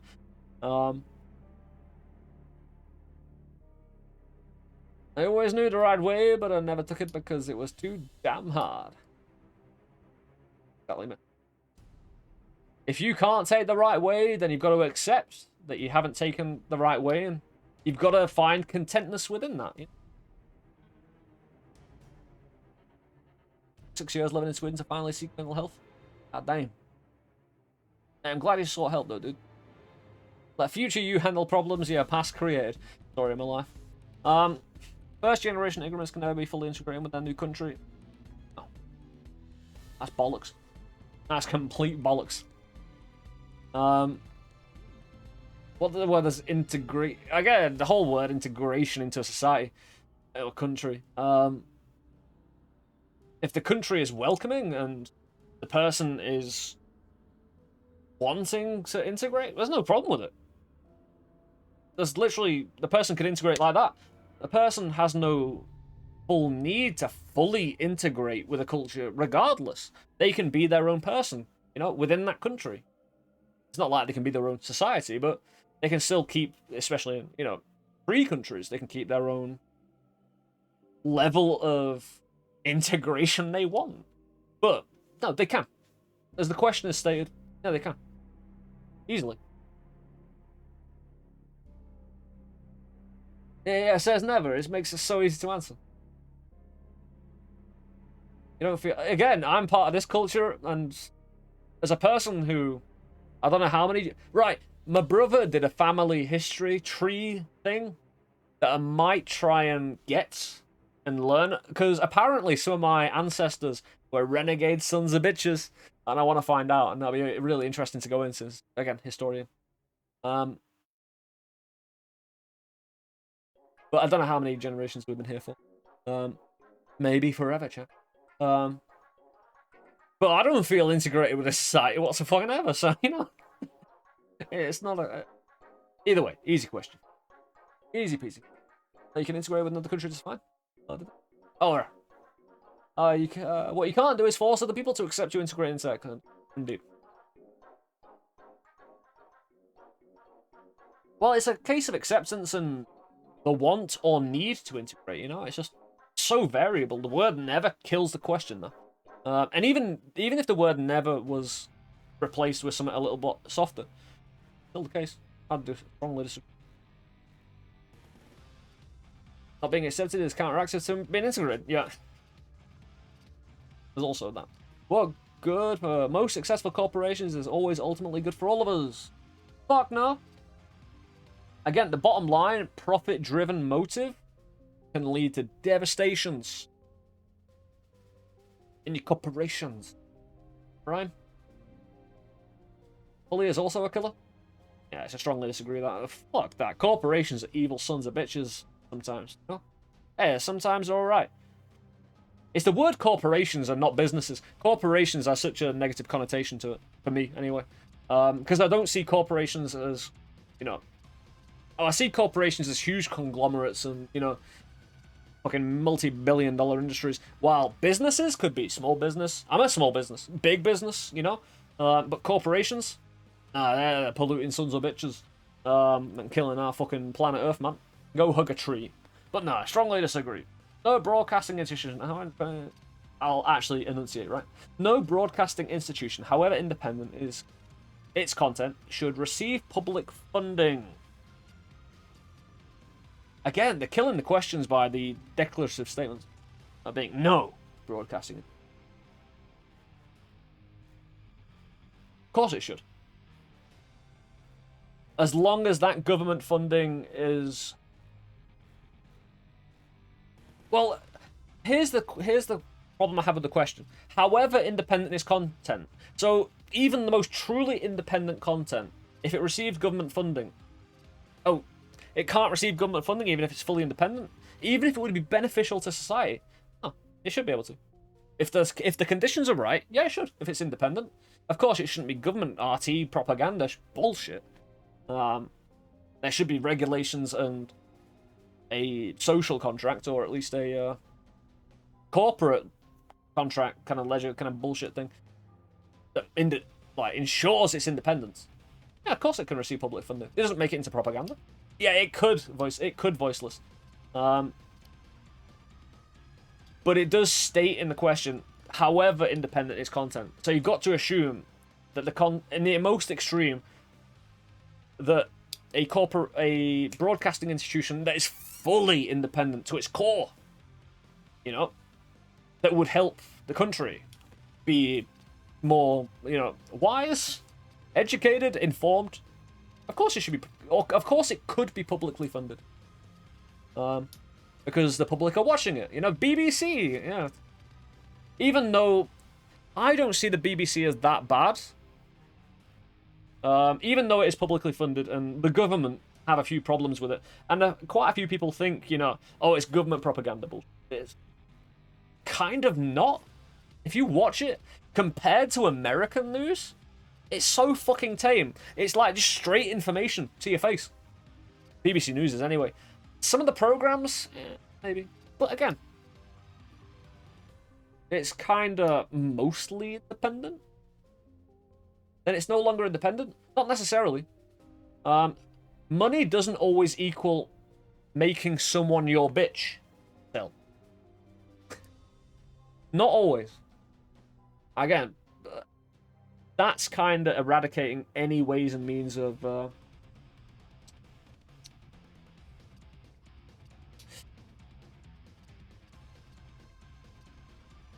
I don't really have any more to say. Money doesn't equal bitch, Sometimes there can be ways and means of getting around bitch status because you receive money.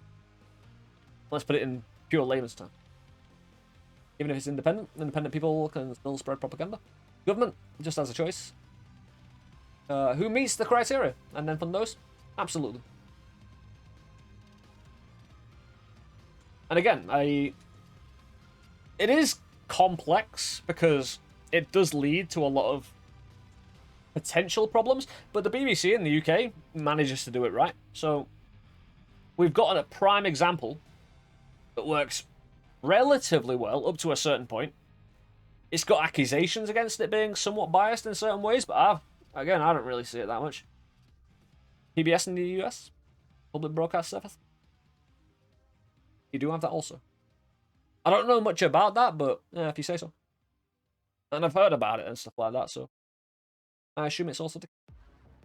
There'd be a fear of losing funding if you did certain things. It depends what... Yeah. It depends on the stipulation of... It depends if there was any stipulations beforehand for receiving that money. And just because you have fear of losing funding, I suppose. However, that's never stopped the BBC from shitting all over the government. So, again, it's not in every kind of instance that the BBC get right.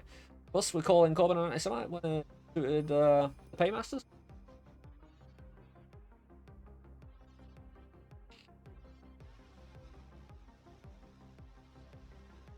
They didn't call Corbyn an anti-Semite. That is slander. You've gone a bit too far there, Cthulhu. What they did, instead of doing that, they covered Corbyn and the anti-Semitism allegations against the Labour Party. And they did cover that very well and quite rigorously. However, I've also seen the BBC shit all over, the Tory party. So there's a bit of balance there, which is independent, isn't it? The anti-Semitism allegations against Labour was big news. Aren't they meant to cover big news? The problem really comes from when and who they interview and how they interview them and stuff like that. If they don't have control over certain elements of the content as broadcasters, they're just failing as broadcasters rather than being biased, if you know what I mean. And they do choose it through editing what they can put on, I suppose, but it's complex.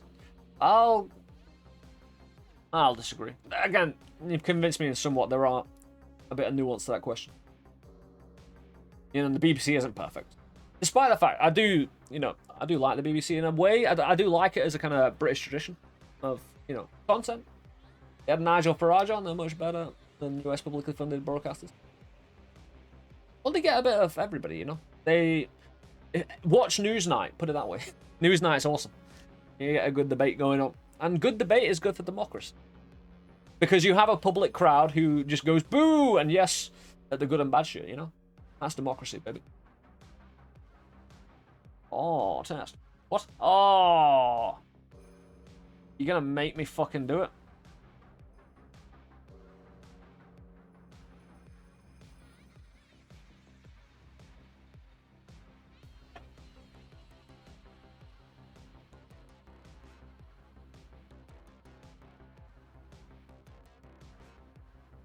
Serious inheritable disabilities. Like. They can adopt.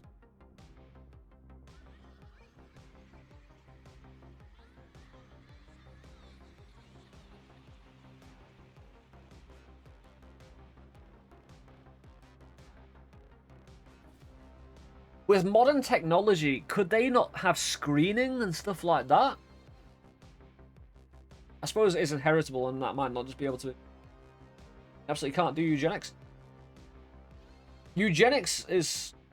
It does come under the barrier of eugenics, although it's not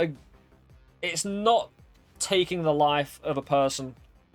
It's more stopping the creation of life in the future. So while it does come under eugenics,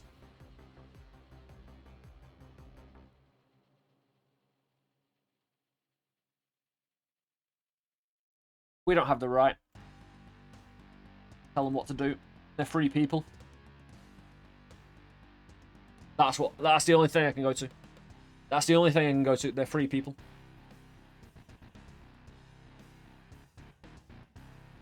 And free people can do what they want. That's the thing I'll always go back to. That's the only thing I can say.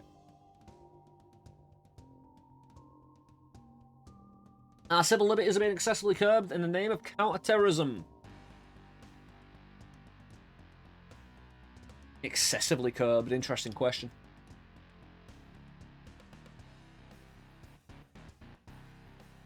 Yeah, there's a lot of nuance to that. There's a lot of stuff to that question that I'm just not, again. You're right, eugenics. No. And that is under the barrier of eugenics. Again.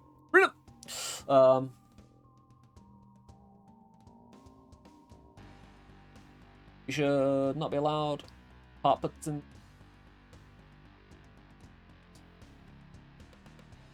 Be allowed. Puts a square in eugenics. Yes, it does. They collect my fingerprints for renewal of ID cards.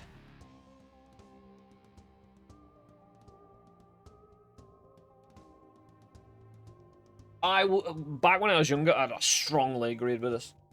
And I still do. Strongly agree. A society has a overarching duty to protect its citizens. However, it also has a duty to protect its civil liberties, so you've got a contradiction. Now, is it being excessively curbed?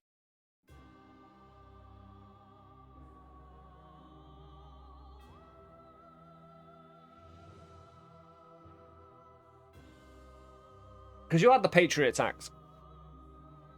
That obviously was back when I was younger. That was the big marquee kind of civil liberties, and it wasn't even my country. All you have to do is think about government spying. True. NSA and stuff like that. We have... what was the...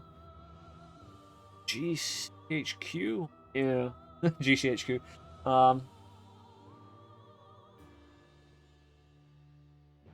Civil, like, including privacy and stuff like that. facial recognition. Yeah, you've got that. Again, it's been so long since I thought about these that I appreciate your reminding input. Very relevant. Gets me back on the right train of thought. Again, I've been thinking about streaming the last 3 years. I just didn't give a shit about politics, mostly. Apart from key current events. Like, I give a shit about Ukraine and Russia, because that's really fucking fun. You know, I care about really important things. All of these things, I don't have any kind of... I can't do anything about it, you know? So, my fucks go out the window because I'm caring about my business and entertaining people. So, it's been so long. Honestly, I've nothing much to hide. That's a slippery slope, though. For a lot of people, and a lot... for society in general. I personally don't think I'm important enough. Here's the thing, right? A lot of people are like, oh, they're watching me on my phone. You're not that fucking important, mate. Get a fucking grip. What, you guys don't like fascism? Yeah. It's a strong thing. We need freedom. For freedom. I mean, there should be policing against terrorism, don't get me wrong. However, civil liberties should come first until the problem of terrorism, you know. I'm not even going to go down that conversation at this point. Again, question answers itself. Well, in terms of that helping me. Demonic would be an advantage if it was a good one. A significant advantage to a one-party state is that it avoids all the arguments and delay progress and democracy. Oh, fuck you in this question, right? It's true. It's a true question. It's a strongly agree question. That is one of the significant advantages of a one-party state. I don't fucking agree with it. You know? Fuck you, question. Making me fucking look like I'm a fucking fascist. You know? Just by virtue of the way you worded the question. Just because I'm just because I have a certain level of intelligence that can recognize, you know, the advantage of something over something else.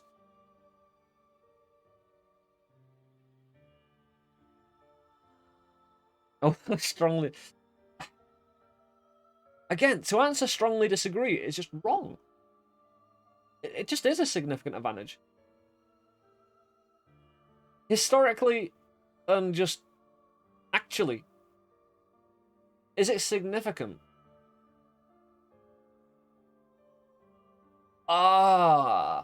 Right. One thing we can cling to here, to get the fuck out of strongly agree, is the fact that that advantage is actually a weakness. The question is strongly disagree because the question is it's actually a significant weakness for one-party state. Because skipping all that delay process and avoiding all the arguments is a weakness. I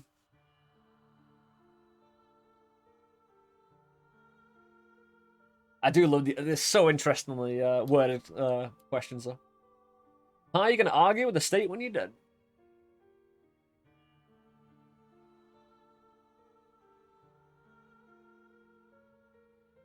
Because I would say it was a weakness because it makes you make mistakes. Again, most dictatorships fail.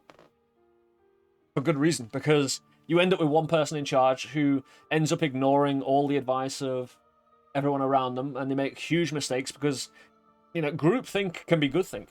Certain times. China still hasn't failed. Point. Point there, Wicked. However, it has general weaknesses versus a democracy. It has to manipulate its currency. It has to do all sorts of shit to maintain its population's kind of obedience and it has to do a... That's not horrifying. Hey, Plaxmol, thank you for the follow. They have to do a load of shit to actually maintain a certain level of stability, which is just evil. Or at least, you know, depends how you look at it, I suppose. But again, if we're talking about the whole civil liberties thing before, yeah, it goes a bit further than even the whole, you know, civil liberties being excessively curved for the counter-terrorism.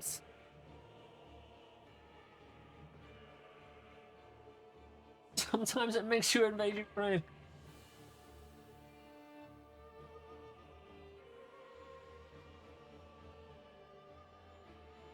But no, you can get arguments in one-party states. Again, a party is still a group of people, and you're still going to have... Again, you go down into nuance. When you look at the question, if you simplify it, again, it's kind of true. But then, just because it's a one-party state, you can still have arguments within that. But then if it's a dictatorship, you can't argue if you're dead, you know. No, you can have delay. Like, again, the way the question is worded, it's concentrating on avoiding all arguments and delayed processes. You can still have delayed processes, you know, or delayed progress, because in a one-party state, again, it's still easy to go the wrong way, and that could delay progress in and of itself. Because the one-party state has a set way of doing things, and it's not willing to bend, it's not pragmatic. So that could delay progress anyway, so, fuck you question. But avoids all the arguments.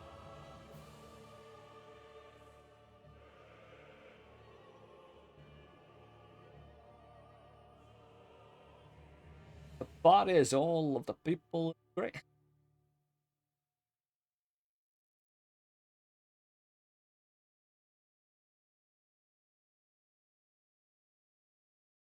Kind of agree with this one. Post-World War I Turkey was a disaster. The one-party state did okay to build industry. The problem is, the scars at the time are still relevant in today's politics. I'm going to say strongly disagree because I think it's actually a weakness instead of an advantage.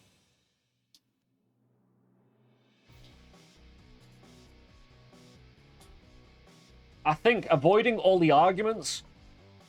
Having arguments can be good. You know? You can... Like we're discussing a lot of the questions, I've changed my answers, you know, and stuff like that. We bend, you know, and because we bend, we don't break. And delay progress? What does progress mean anyway, you know? A one-party state can easily go in the wrong direction, and then they're stuck on it because they're so fucking rigid. Having the pragmatism and the bend is good. Yeah, I'm just going to say, you know, if I can take out the word advantage and put weakness in there and it's true, strongly disagree. Easy. Easy peasy after 10 minutes of discussing it. Supposedly Mussolini also did wonders for Italy. He still got fucking hung from a fucking lamppost though. Hey, I'm not, again, just because it's a weakness that it avoids arguments and can delay progress. It doesn't mean it can't still be used for, you know... Like Rome, if you look in the history of Rome, during times of trouble, they would go to a dictatorship to specifically avoid all the arguments and delay process. But still, again. Rome, a few times during their history, went the wrong way. Like with Hannibal, you know, they got stomped. There's a few other wars as well, and just... Yeah, sometimes they went the wrong way, and the progress... Whose progress, though? Yeah, exactly. Again, I'm comfortable with that. Nicely discussed there, guys. Although the electronic age makes official surveillance easier. Only wrongdoers need to be worried. Nope. Privacy is privacy. It should be respected. Just because you got nothing wrong, you know. Again, that's kind of bullshit. Only wrongdoers need to be worried. Yes, you don't need to be worried that your civil liberties are being eroded. Hog. Most democratic societies have war acts. They do the same. True. Death penalty should be an option for most serious crimes. Most serious crimes? I'd say some serious crimes. Like, we don't have the death penalty here in the UK.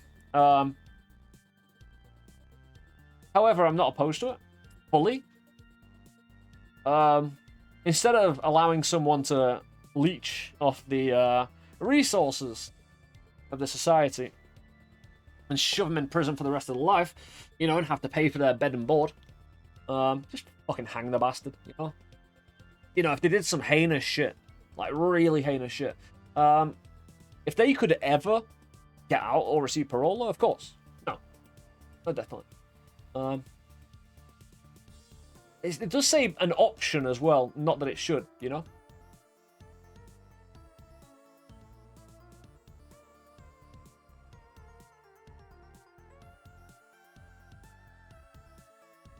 Fall for the death penalty, even though I'm a fully aware person, can be naturally aggressive beyond their control.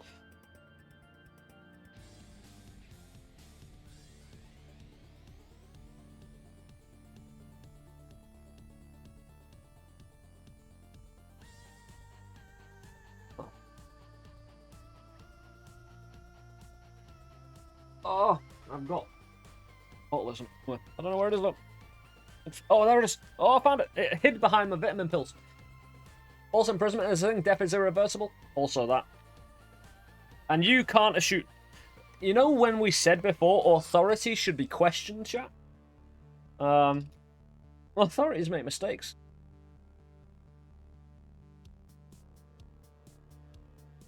It looks like he's about to play an epic guitar solo on the mountaintop below, and hair is killing me.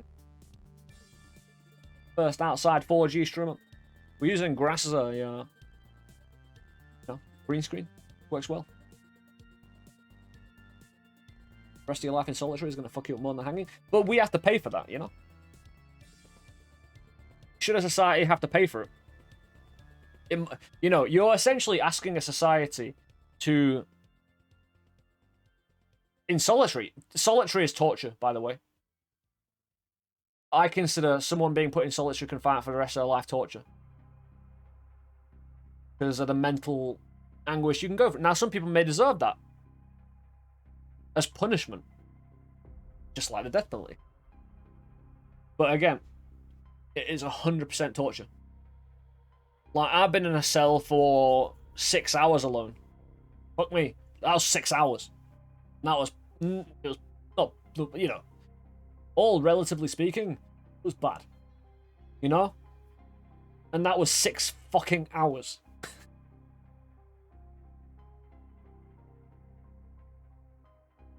Because, again, it's a room with nothing in it. It's not like you just, you know, in your bedroom with a PC or, you know, communications, and you can go outside whenever you want. There is no escape. You are a trapped animal. It is a trivial expense at a state level. Depends on the rate at which people commit death penalty or life imprisonment sentence, really. Like, that's variable. Depends on the state you live in, because say you get life imprisonment for dealing a little bit of weed, everybody goes to prison, how much is that going to cost, you know? But if it's for only serious crimes, then it might be trivial, as you say. Nah, Cthulhu. Quite happy living for days in a cell. You live your own company. Not with nothing. Being told what... No, you're not even always on your own. Like, if you are not only just in solitary, but you're in solitary, but say you get like an hour of walkies and food, you are being told when to shit, when to walk, when to, you know, do anything. You are controlled down to a core. You are not even a real fucking human being anymore. You know, because you do not really have free will. It's torture. Plain and simple. You're socializing right now, indeed. Oh.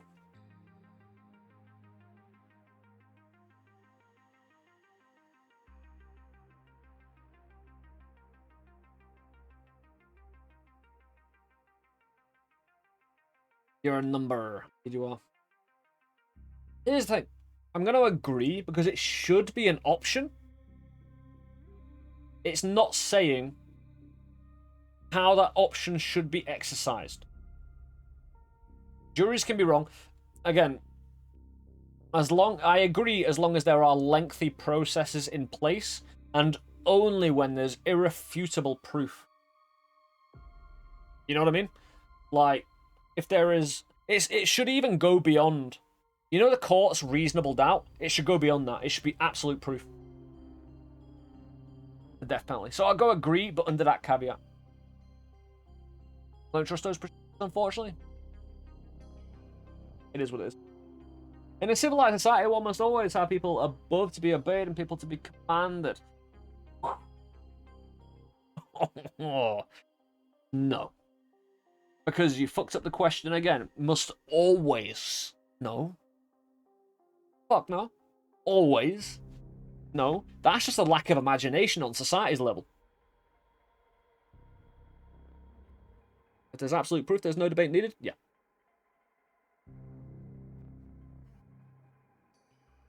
The problem is, depends what kind of government system you live under, the death penalty can be used, you know, say there is absolute proof that you dissented against your government. You didn't commit any crime apart from dissent, you know, you said something bad against the government. Death penalty. Oh, there's absolute proof you dissented. You hung, you know? That would be fucked up. And I would strongly disagree with that. However, you know, for the most heinous crimes, and it did say serious crimes, so I'm going to assume serious crimes. Not robbing some shit, you know? Or punching, you know, giving a good guy a good smack around the face. So, no, no. Being obeyed and being commanded, we are free peoples, you know? We live in a society under a social contract.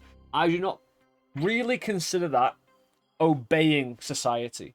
It is a compromise, you know? And I do not feel like I am commanded just because there is a social contract. You know what I mean?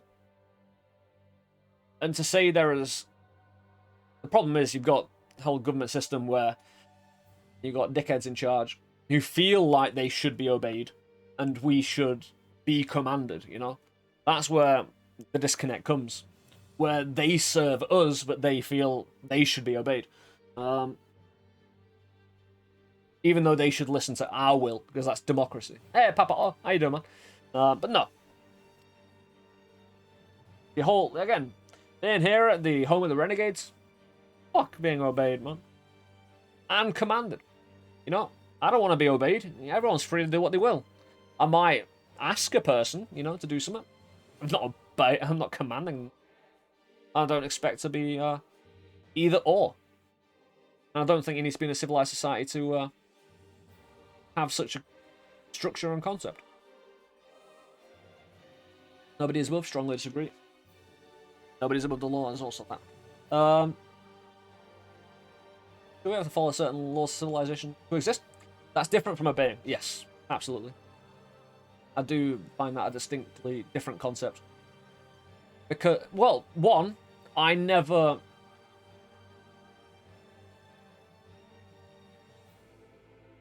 One, we never agree to a social contract in the first place, so the whole thing is kind of murky anyway. We just get put into the situation, and there is no way around it apart from disconnecting from society and ruining your entire life. So again, it's just a matter of survival, old man. Okay, I was feeling sick from yesterday. I found 2 bug bites that swell up and like, oh shit, dude. Hospital, get that checked out just in case it's anything mysterious. Or is it just regular bug bites, you reckon? Abstract art that does not represent anything shouldn't be considered art. No, because who's to say what something represents? You know? That's art's fascism. And even though I find some art silly and I find worthless, it doesn't mean someone else wouldn't find worth out of it. So, and something I find worth it and someone might find worthless. No, everything's art, you know? When you think about it, it's like everything's drugs. Regular bug bites. I've drained them a bit. I'm stabbing them with a sewing needle. Dang. Hardcore, dude. Criminal justice punishment should be more important than rehabilitation. No. Again, in regular criminal justice, people should be given the opportunity to rehabilitate, to make them natural, productive members of society. Punishment might be a small part of it, and it should be represented in a small way. But criminal justice shouldn't be there just to, you know, deliver punishment, because punishment doesn't equal justice all the time. This streamers or not? Absolutely. You know, punishment can equal justice, but it doesn't always. It depends. Again, it's grey, it's not black and white. No. In a regular criminal justice system, there's all sorts of crimes, and people need to be able to, you know, be rehabilitated. Otherwise, you're just going to have reoffenders all the time. Because punishment is not an effective means. Is the word punishment does mean this is not to commit certain crimes? No, it doesn't. Not really. Why do people commit crimes in the first place then? If it disincentivized it so much, why do people commit crimes? In countries with harsher criminal codes, people still commit crimes. They commit way less? I'm not sure on that. I'll have to look into that. It's not about being legal or illegal. It's about punishment versus rehabilitation. You've taken it too far.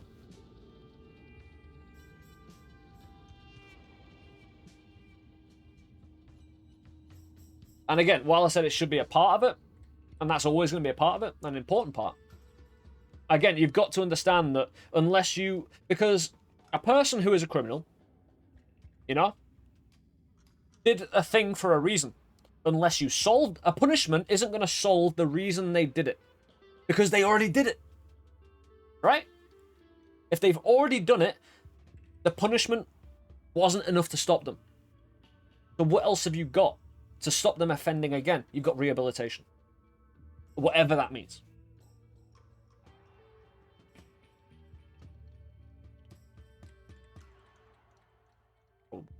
Murder wasn't punished in murders?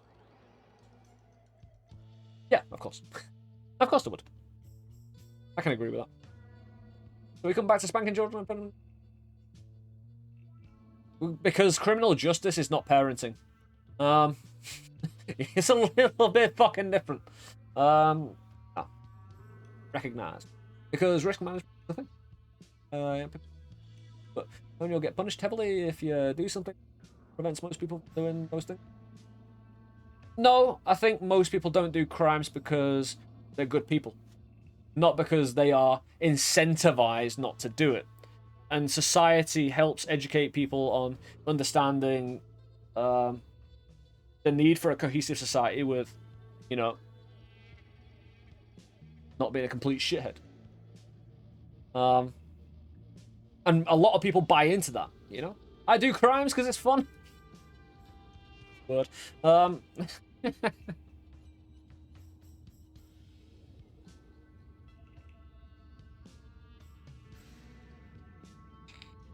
I haven't denied it shouldn't be a part of it, you know?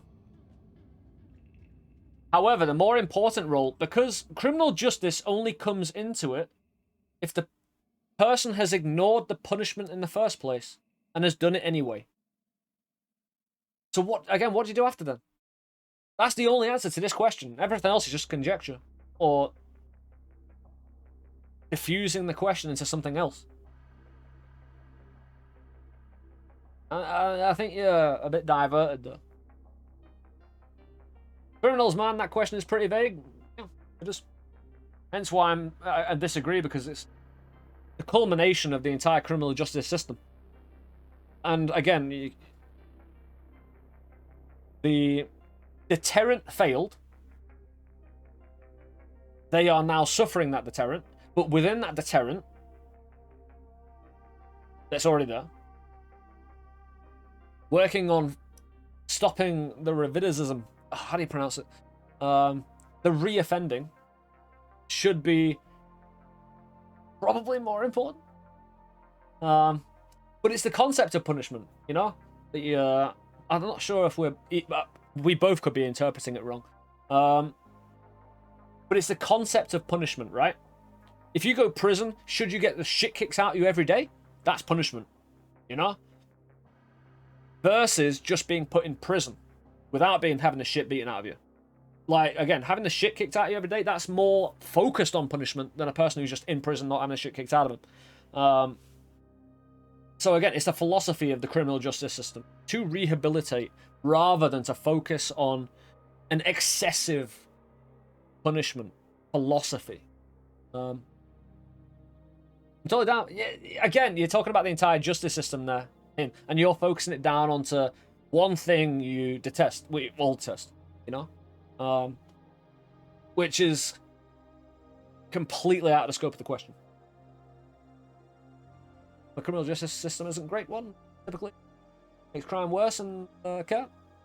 Yeah, prisons are kind of crime schools.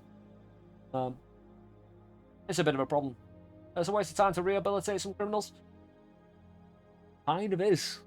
Again, because you have, unfortunately, people with mental issues, which doesn't force them into being criminals, but, you know, they become, you know, when it comes to, that's excessively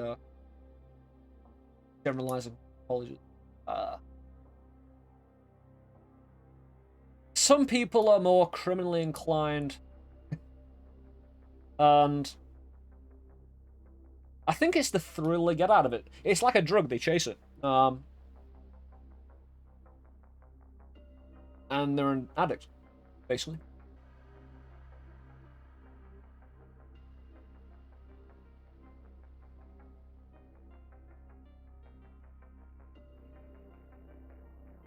I'm not extrapolating. Keep my nose clean.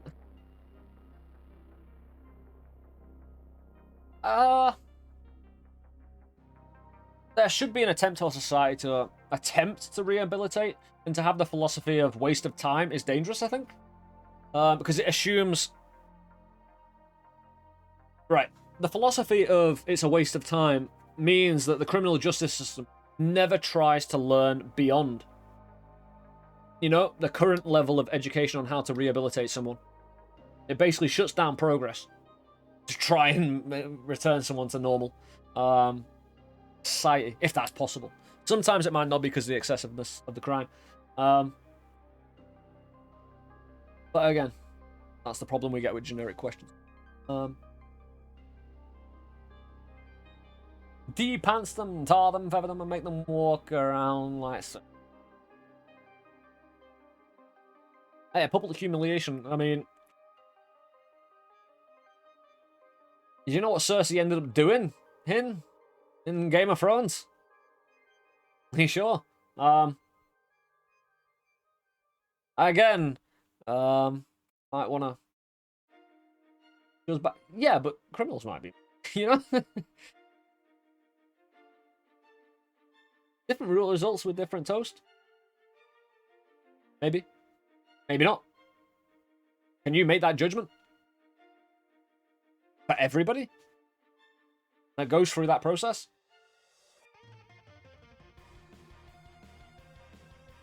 Again, if you publicize a criminal's behavior, you're building up their resentment for more parts of the system. And maybe it's the resentment of the system in the first place that was the problem. It's been a nice stream. Hey, Myth, take it easy, my dude. Appreciate you being part of it, man. Hope more people would handle the embarrassment well and learn from it. Well, you can hope, but again, the thing about sometimes in criminal nature, you're talking about a person who isn't rationally thinking. So you can't expect a rational response. Or you can't expect a pre-made response that you want on the outcome. Because it's going to be completely, not random, but it's going to be subject to all sorts of nuance. Necessities and more important than luxuries? Next question. Business person and the manufacturer are more important than the writer or the artist. Yeah. Food needs to be made. You know, manufacture food. Good shit. You know, the artist and writer can't feed people. So, and the businessman, like the baker, for instance, selling their bread on a basic level, actually. More important though, that's the question. Like, in our society, Depends what you mean by more important. In terms of keeping society going. Sometimes the writer can save society. You know? Sometimes an artist can open up an entire groups of people's eyes into a level of you know, dysfunction that they can solve. But bread versus pen. Let's see it. The writer and the artist are the ones creating the brand business. On a basic, again, you don't need branding to solve hunger. You know what I mean? It's a nicety having branding. You know what I mean?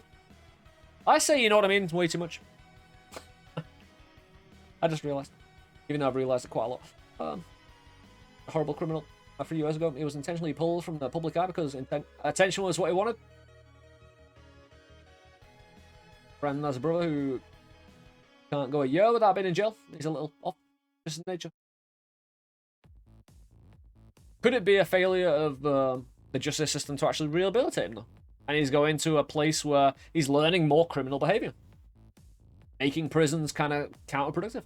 Nestle Crunch World Hunger Day. Surviving's more important than reading a book. Looking at pieces of art.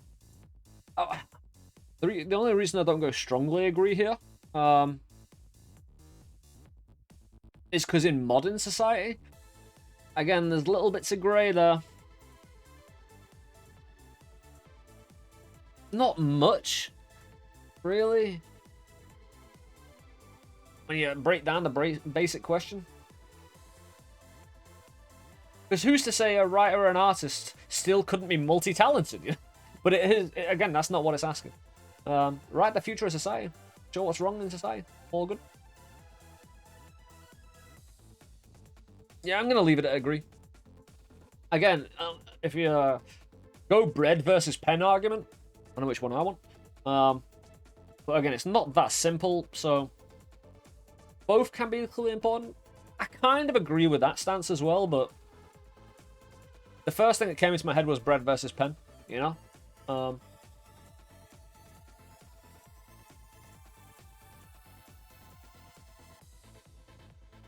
If it's just the business of manufacturing, then what's the point? The survival of the human race.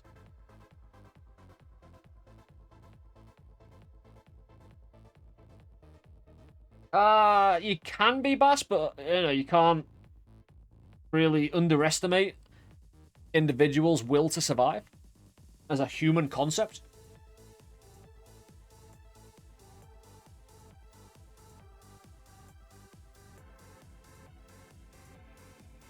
It's a tricky one because I agree with both sides in a way that in modern society, writers and artists can just be more important. Or even more important than businessmen and manufacturers, considering the nature of manufacturing these days. Again, business and manufacturing can be evil. So can writers and artists. Everyone can be. And we can be a force for good. Don't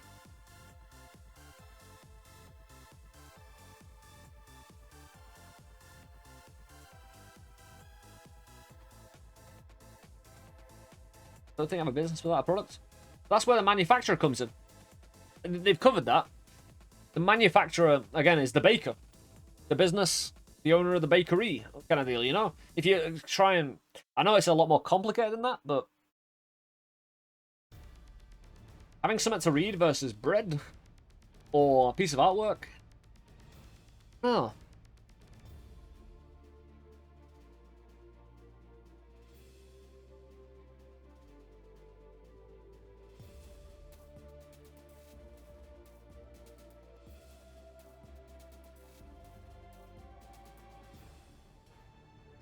Just get that one out of the way.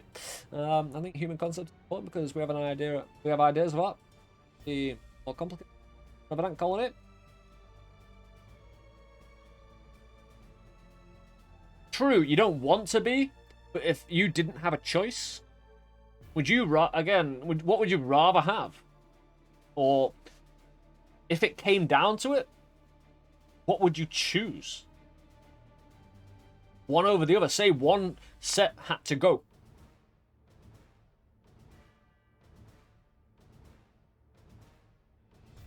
I'm sorry to hear that, Bass. I'm really sorry to hear that, dude. Hey, if you can, you know, I know you might have heard this before, but, you know, there are people out there. Always willing to talk, dude.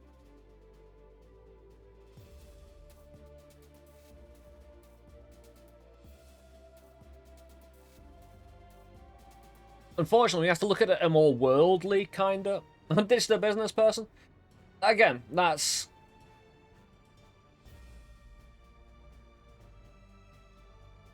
It depends what you think you'll be getting rid of, though, you know?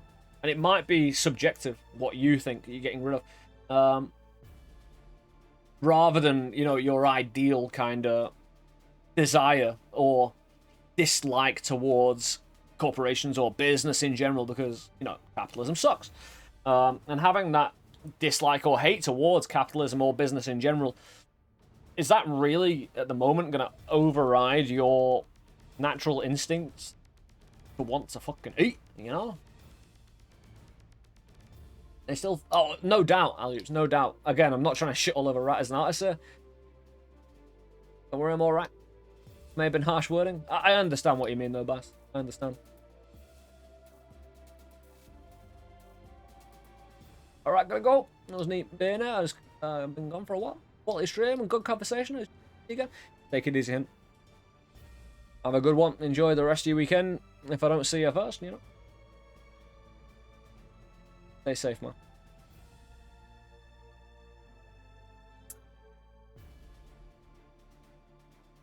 Again, it's assuming people can't be multi-talented. Trying to find a fix my own suicidality. Yeah, for me, personally, you know, having a lot of depression, anxiety when I was younger, just kind of growing up in a way, getting older helped for some reason. And finding some purpose, you know? The act of creation and purpose really does help.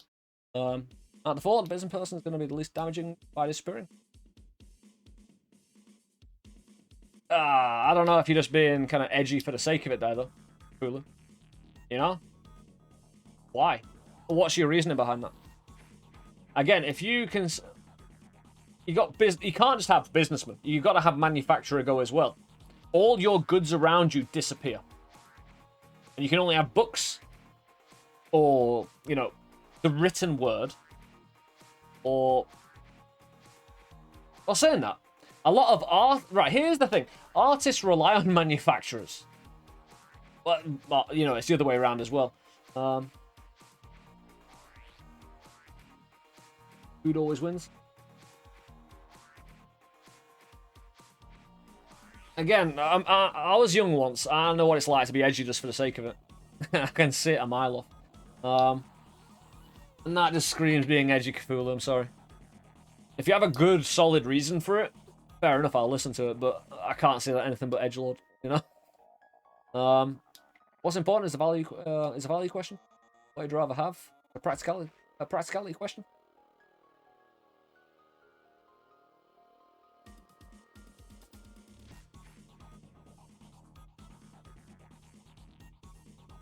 Might be right, though.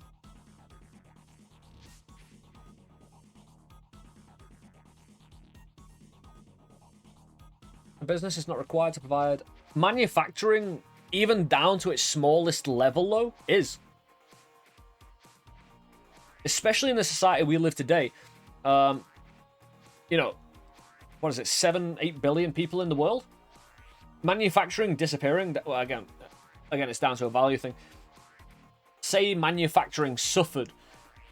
Right, if manufacturing suffered versus writer or artist suffering, for whatever way they suffer, in terms of diminishing, what's going to hurt more, you know?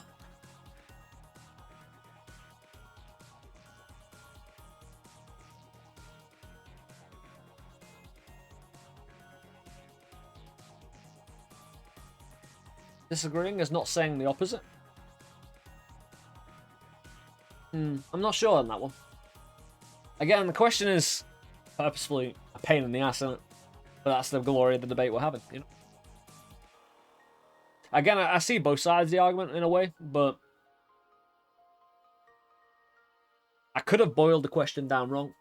Simplified it too much. Of course.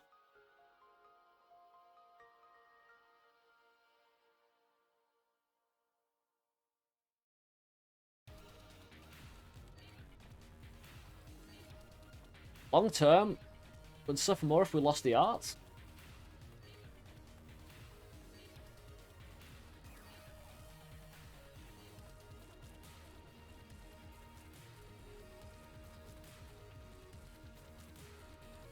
If they got rid of the word business person, then I'd be a lot happier to say agree. You know, well, I'd be a lot happier to say if they got rid of the word business person. You know, more happier to agree.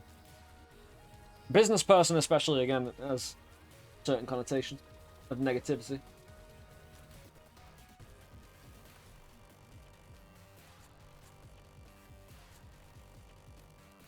What would you rather have? We change the question? I suppose we are, Pilcop. Does my answer kind of change? You frame it that way?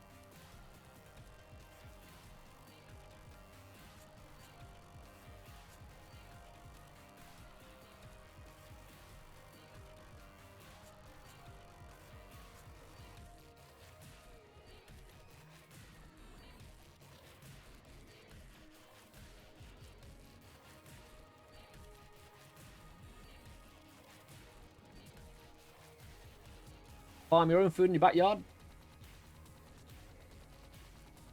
Suppose you can. That's the strongest argument I thought about, Bass.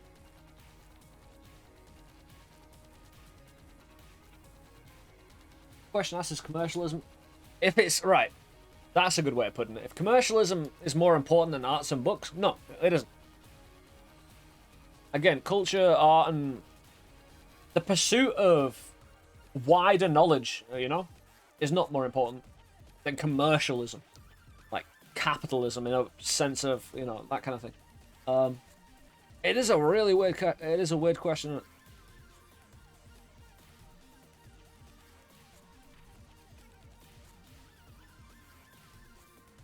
Yeah, the whole growing food in your backyard for everyone to do. Not everyone has the seeds technology and, you know, farming know-how to, you know, diversely create a diet necessary for survival over a long period of time.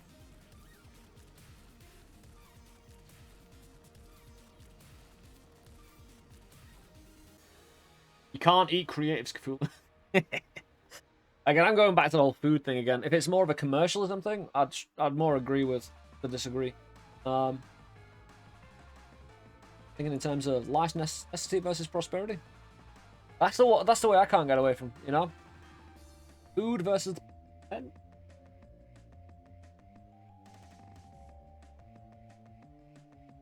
That's a good point, Filkov.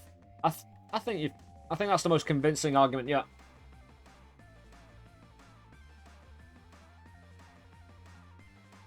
But what about maximum art and writers with minimal business? What about minimal manufacturing?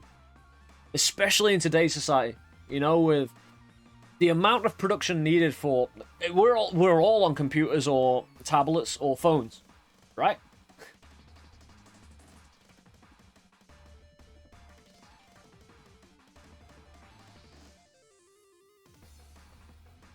The average manufacturer and business person is more impactful.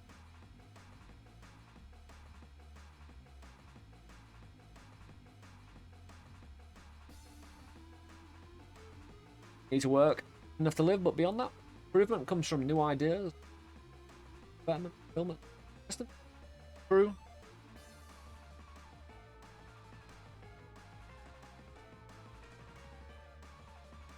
I'm going to assume it's not about one or the other.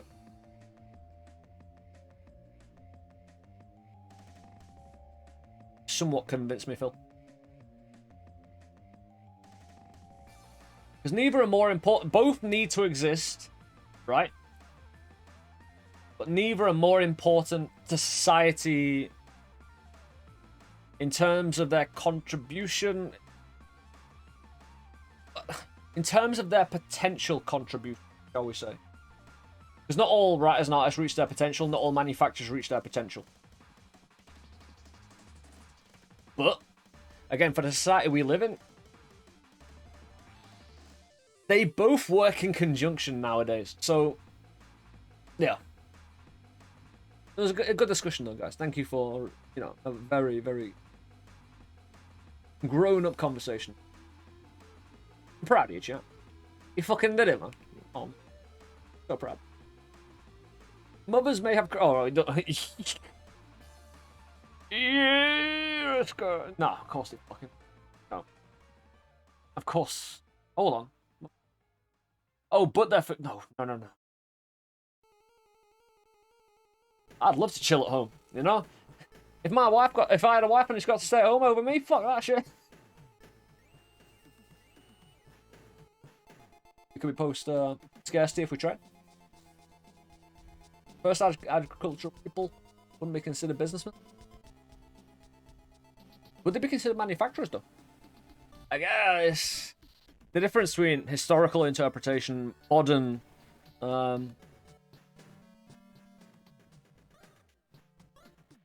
things. What the hell is planet genetic forces? Let's move on. Multinational companies are unethically exploiting the planet genetic resources of developing countries. Right, what that means is Monsanto, what I think it means. Monsanto creates seeds for farmers which can't produce more seeds. So the farmer has to keep on every season buying new seeds. That's fucked up. That is very unethical, in my opinion. Is Elon Musk or Van Gogh more valuable to society? Oh. Yeah, what's that? But yeah. And genetically modifying plants to make the plants. GMOs. I'm not entirely sure about GMO. The way I see it is the way I described it with the seeds thing. And that's the only way I look at it. If anyone could extend on that for the most part. That's where I am currently. They are.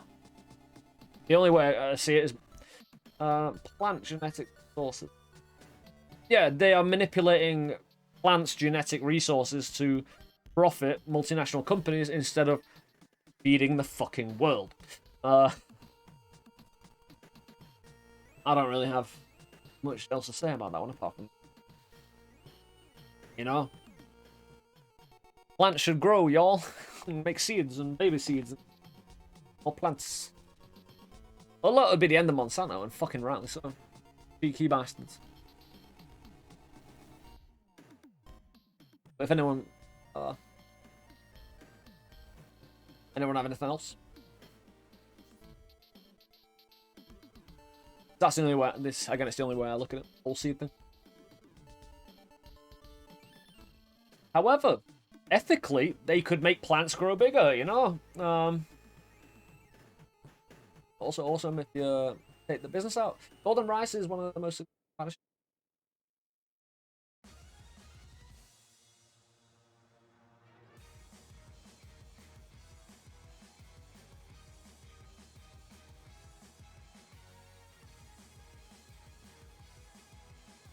It's not the most evil thing to go after profit. Don't all of us, in a way. It's always how and the actions of what they're doing. Their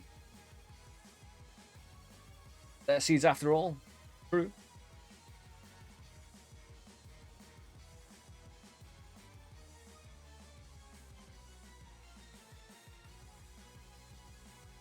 It's the whole kind of...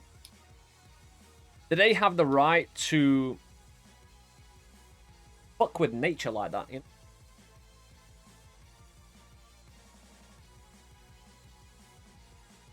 Like, differing from the norm, basically.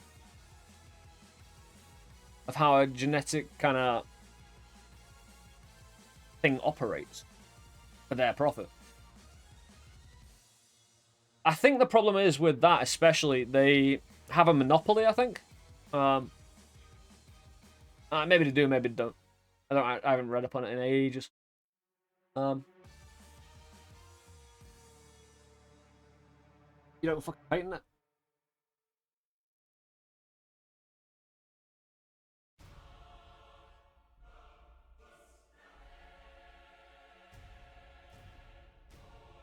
But does it though, Dressed? Could society not exist without genetically modified plants? How true is that? Because I'm not sure that's a reasonable statement. How do we know, for one, If we've gone the like GMO route, and we no longer really do things normal way, well, how do we know? Also, it's not a simple topic, of course. It's not like they're purposefully keeping these efficient. Profit. It was great, more efficient. Already been done. Progress can't be stopped. Like.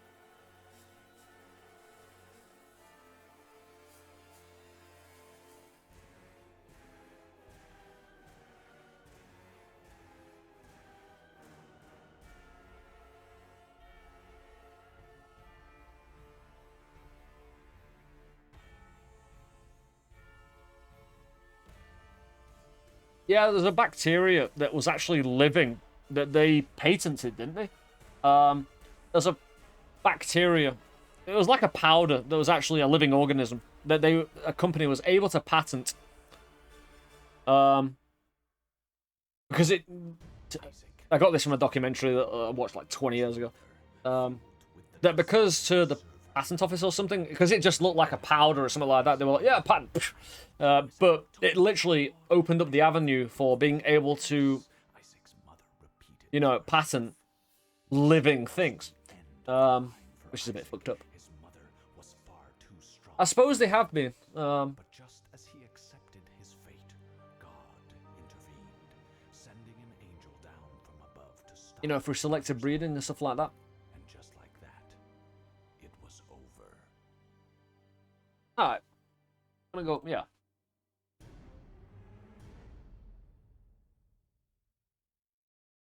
However, because the question has unethically exploiting, you know, developing countries, basically. I believe they are, you know?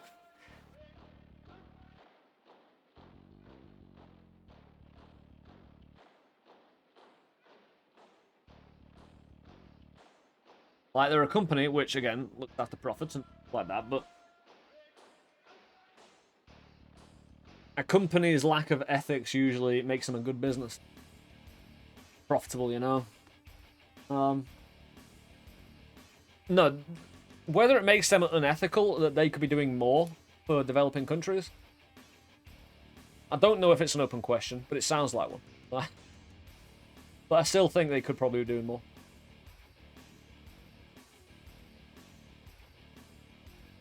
Can I have some bedding powders to it? I'll stick with agree. There's definitely some ethical exploiting going on. It's a company, after all. It's a multinational company. Fuck yeah, there's exploiting going on. It'd be stupid of them not to. You know? In terms of their bottom line. Making peace with the establishment is more important aspects of maturity. A little bit. Making peace is still not really kind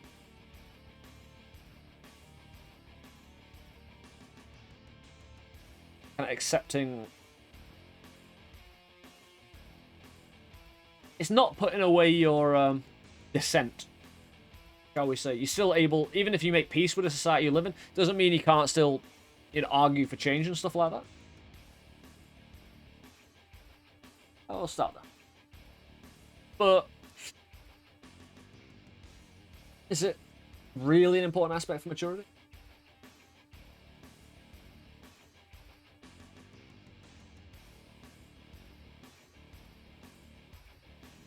It depends how you see maturity there, though. Because here's the thing, right? When you're younger, you might have a lot of rage. You might have a lot of anger towards the system you live in. But again, acceptance of certain facts in life can help you compartmentalize your rage and anger and move forward with actually living. You know, if you don't get rid of that kind of rage towards the machine, so to speak, and stabilize it and put it in its correct place and make it useful still, it's still there. Never get rid of it. Never. Always dissent like a motherfucker, you know? But again, that is Well, I still fucking, you know, like I said before, I don't feel like I'm fully integrated into society. You know what I mean? But considering I'm older than I was last time I took this, and I have somewhat, you know, accepted certain facts about life and society,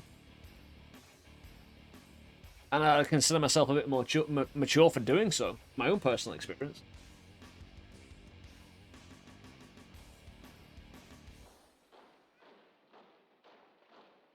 Yeah, making peace doesn't mean agree. Yeah, exactly.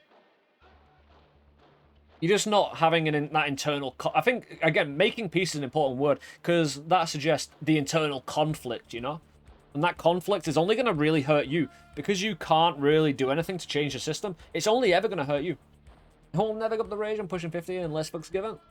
Did it 18? Maybe it's a full circle kind of thing.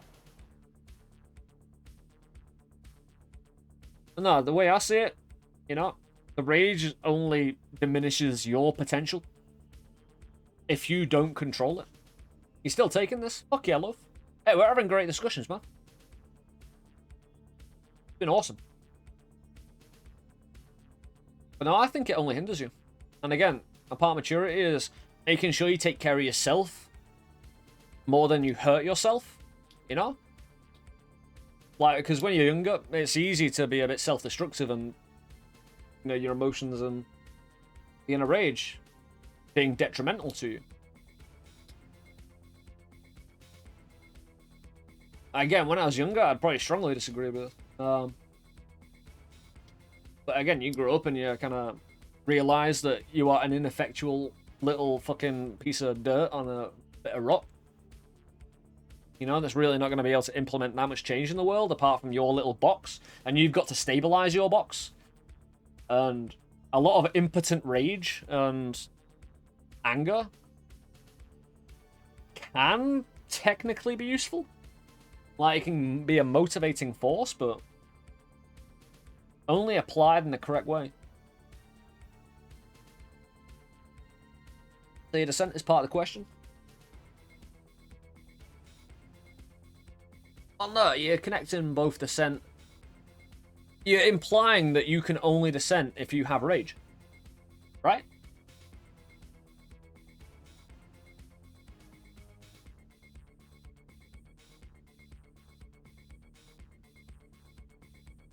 I refuse to be the boomer cunt who is, I have got mine, fuck you. What? Sorry, can you rephrase that, please?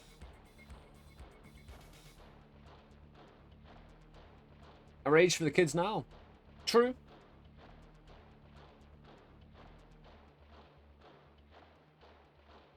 Fine, you can make peace after.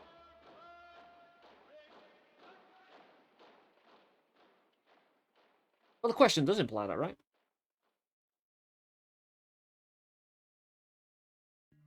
I think that's the entire point of the question, implying that, you know, when you're younger,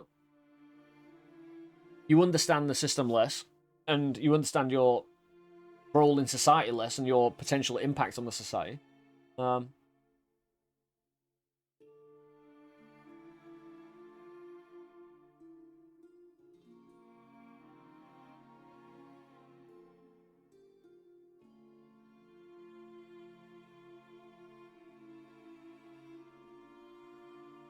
But making peace does suggest you were once at war, you know, so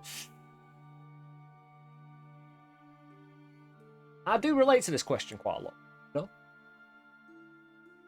But again, while I still hold a lot of dissent and, you know, middle finger to the system,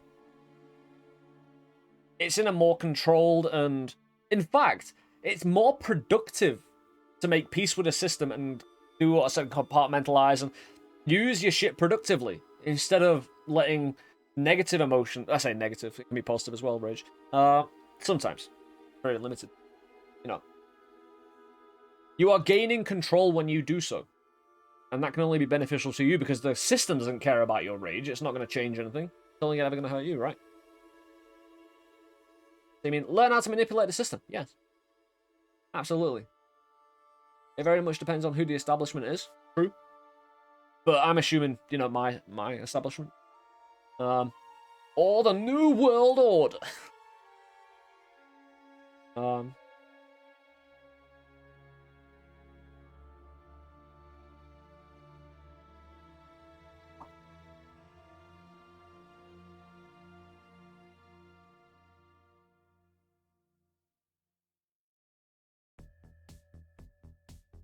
Because just because you make peace with someone doesn't mean you can't do some covert operation shit, you know?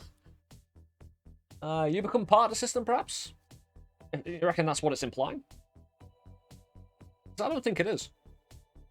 The problem is I'm looking at it more nuanced than it actually states as a question. And you might be correct on. Because that would shove it in the disagree. That would be something we all agree on. That's what it's actually stating.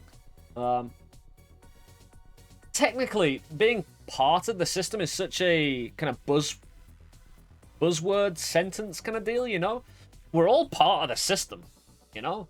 No, like, apart from people who live in the fucking woods with no internet connection who aren't here, you know, off the grid. They're not part of the system, but we're all part of the system. So, you're always part of the system. It's just about controlling yourself better, which is like looking in more to the maturity aspect, right?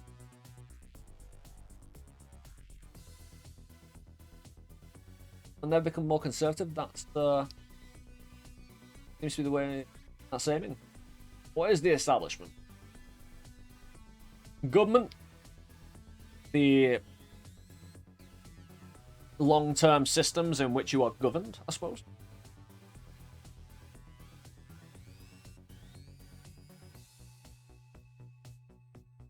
But no, you say you never become more conservative. That's fair enough. However, with times changing, like saying you'll never become anything else, while somewhat, you know, understandable, it's a bit rigid, isn't it? Like, what, again, saying you're not going to become one certain thing, that one, like, being conservative consists of many, many, many different parts of an ideology. Are you going to be that rigid to say you are never going to take anything from that system? Because one of the best things you can do as a human, in my opinion, is to fuck off all ideology and pick and choose the best bits from all ideology. And not be any one thing, but be a greater whole from the sum of all the parts. So they're saying, again, it's implying you're shutting off that potential, you know? If it was ever useful to you. Or ever good, you know? Or righteous. You should probably want to conserve some things. Absolutely. But that's the thing I've always said. Ever since I've matured, you know, ever since I've kind of arguably made peace with the system, you know, whatever that means. That's been my concepts ever since then, you know? Ever since I didn't even become disillusioned with socialism. Again, I was not really a socialist, so to speak. I just had kind of, you know, we live in a liberal society with socialist structures, and if anything, I was more socialist than conservative. Whatever, you know. But again, I grew up and decided to pick and choose, and Bob's your uncle. You become a better person for it, in my opinion. I say a better person, you know what I mean. You get better, more rounded kind of ideologies. Beliefs, or ways of thinking. There's nothing in the conservative ideology that I want. Never actually did so far to the right. That's taking the actual... Of course, if you're looking at the American Republican Party, for instance, in my opinion, you're right. However, the conservative ideology just doesn't cover what the Republican Party think. In fact, what the Republican Party think is probably not even 20% conservative ideology. You know, considering what they stand for, which is nothing. Cash money, really. British Conservatives too.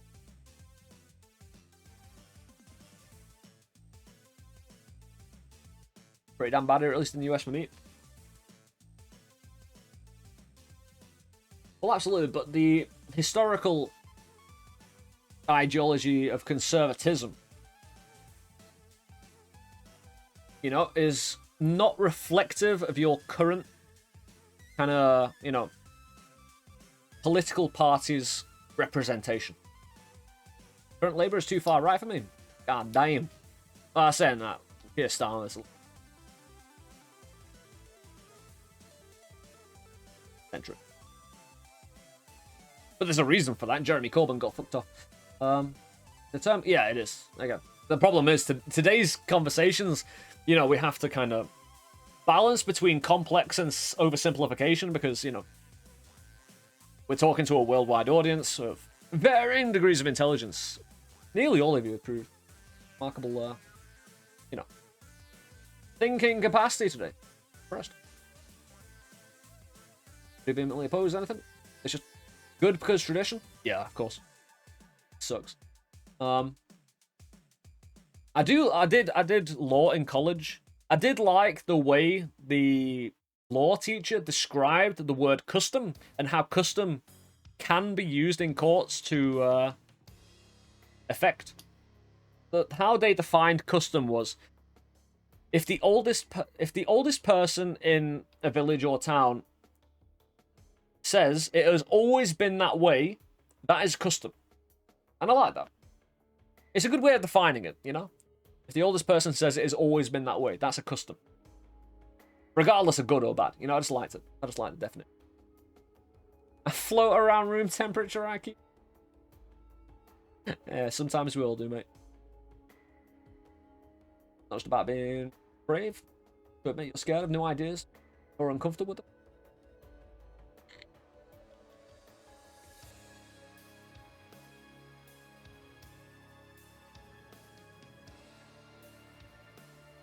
Does it necessarily mean that, though?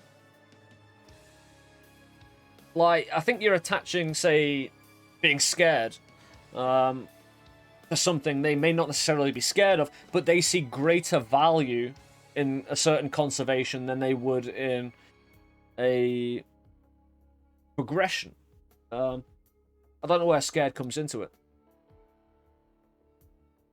If it's more about just benefiting society. Like, you can be scared of any progress or descaling society or whatever, you know, but I don't necessarily see it as a ubiquitous kind of emotion for that kind of thing. Maybe it is, but I don't see it. But you are right. I mean, good for tradition is bullshit. Peace with the establishment. I do not include Wilton or confirmation bias. Greater good.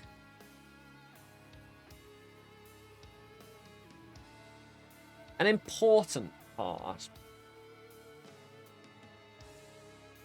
Such tricky questions. I love it. I love challenging myself like this. And I hope you all have too, you know? I hope you're all thinking about these. It's important. You know, even though I'm not apolitical, but I don't give a shit about politics anymore. You know, I care about myself, you guys, and what I'm doing here. That's literally it. You know? I'm a family, of course, and friends. Second.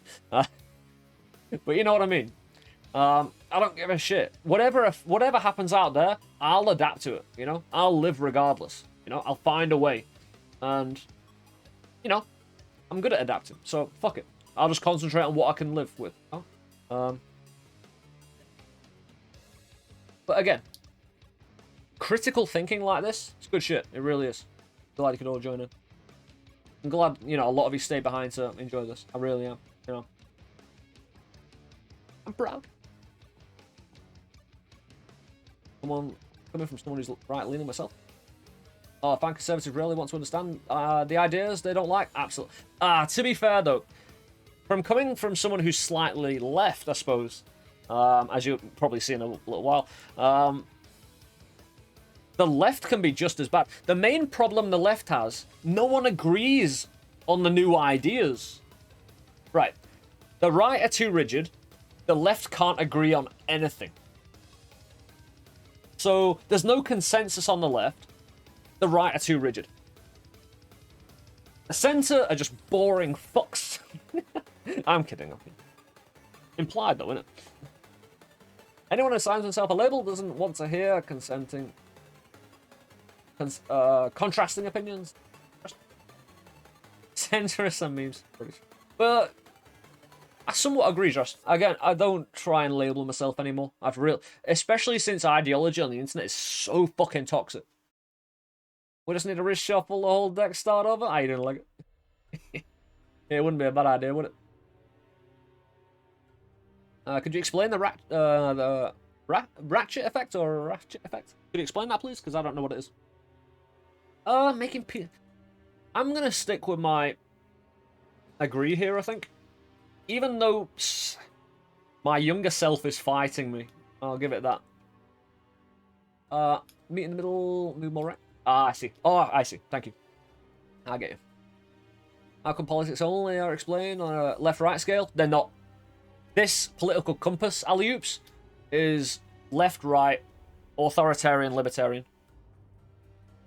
It's a square box, and that's how it should be. In fact, it's meant to be a circle, but, you know, fuck it. A circle that goes all the way around and folds in, and you fold it into a paper airplane. You throw it away and fuck it off, you know. My political philosophy is to leave me alone. This is correct. I like that. I like that a lot. I wish there was an in-between. I wish there was a kind of I both agree and disagree. Because again, my younger self, even some of my older self, because it's the making peace and certain parts of that wording, like an important part. Yeah, it's somewhat important. I wouldn't say it's overly important. Like, because maturity involves a lot of different things, like financial education, you know, health maintenance. I don't know, just a load of other shit, you know. Wouldn't be quite rare to be in an authoritarian side. But maybe. I'm not sure. I'm not sure of percentages of people in political leanings. In authoritarian or libertarian. Left or right, it's somewhat 50-50. Everywhere. That's the entire point. As I got older, I found more strength. Be compassionate towards the older generation. Trying to understand them. I think that making peace with them. Even if I don't agree with them. I agree on this one. Are you conflating older generation with establishment, though? Is that a good or bad thing? Too many big brain people making small brain decisions. The masses into parties making the right decision and returning the monkey. Like it, that's the smartest thing I've ever heard anyone ever say. Return to monkey. Good time. Are we cheating on this test? Kind of. I am literally, you know, cheating off all you guys. I'm literally looking at your notes. Making peace means accept what they decide. Well, I kind of did just say that, you know. But I'll adapt to what they decide.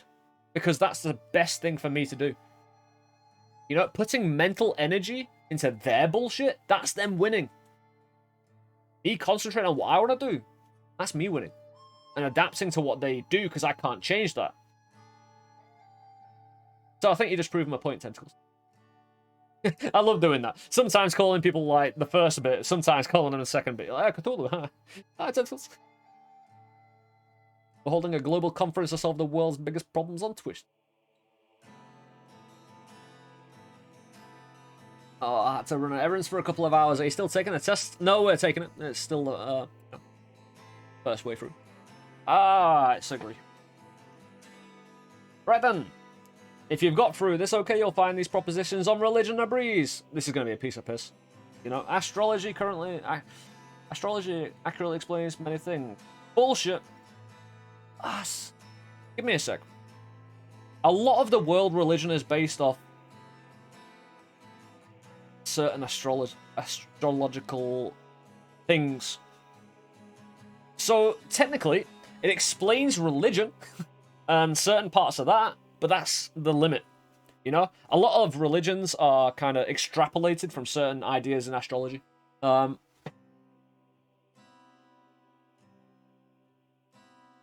Also, Zeitgeist informed me. I'll always protest if they're being dicks. I'll always protest if they're being dicks. This is it. It doesn't mean we can't declare war again there, Hulu. Astrology is just an observation. Yeah, I strongly disagree. Bullshit.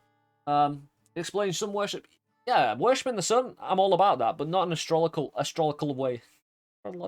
Astrological way, you know? We are all stardust, and that's the limit, you know? And we should praise the sun for being our daddy, and the fact, you know, the sun is pretty pog for plants, and Stonehenge is a flock. I like that. Pretty dope stone right there. Calendar seasons. How many is many? What does it mean by explain many things, though? You know, it explains that.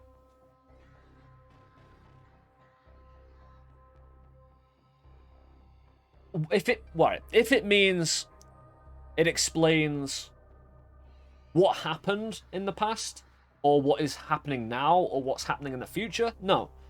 It happens to... Oh, the word accurately. The word accurately fucks over the question and gives us every context we need. Because it's...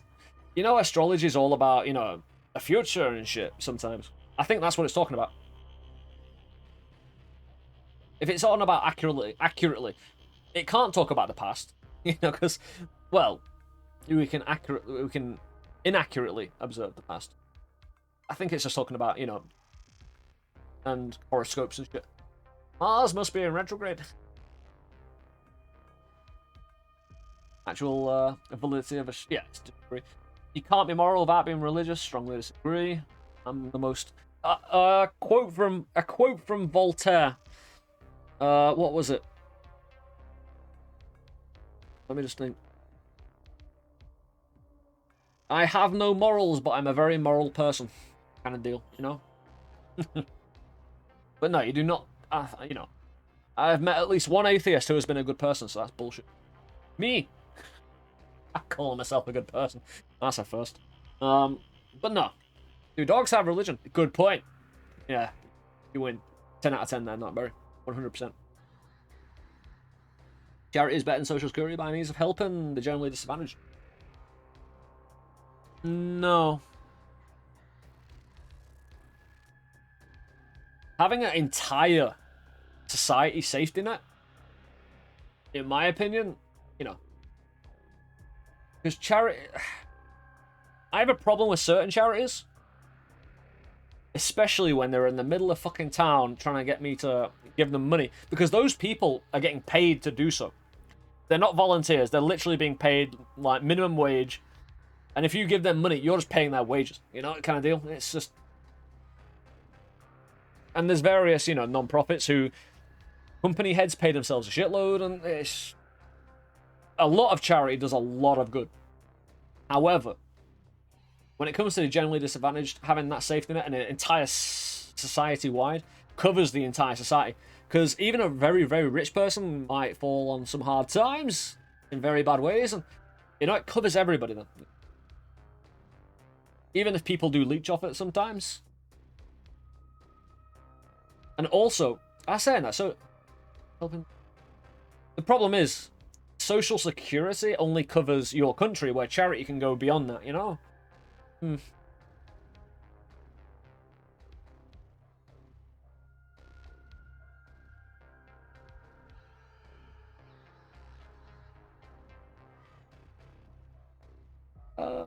I just disagree with that.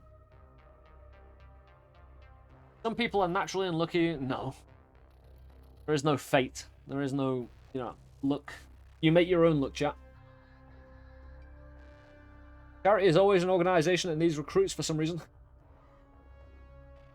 It's important that my child's school instills religious values. No. In fact, it should be the opposite. You should extract the religious values and out the window. I'm only joking, but, you know. I believe it should be a private home thing or a third-party institution like a church. School is not a place for it at all. You know? In fact, most of my science teachers in high school were Christians, and they tried to do their Christian thing on me, and, well, the entire class. And it was just the most cringe bullshit I've ever seen. Like, you're meant to be a scientist. It's not that scientists can't be Christians. In fact, it seemed a lot of scientists were Christians in school. And, nah. Again, You don't need to be instilled religious values because religious values have become, in part of society's values because, you know, as history has gone through the process of growing up, you know, and religion's integral part of society, it's just melded. So, in fact, you know, religion is basically parallel to society in terms of religious morality. Calling values religious values is bullshit to start with.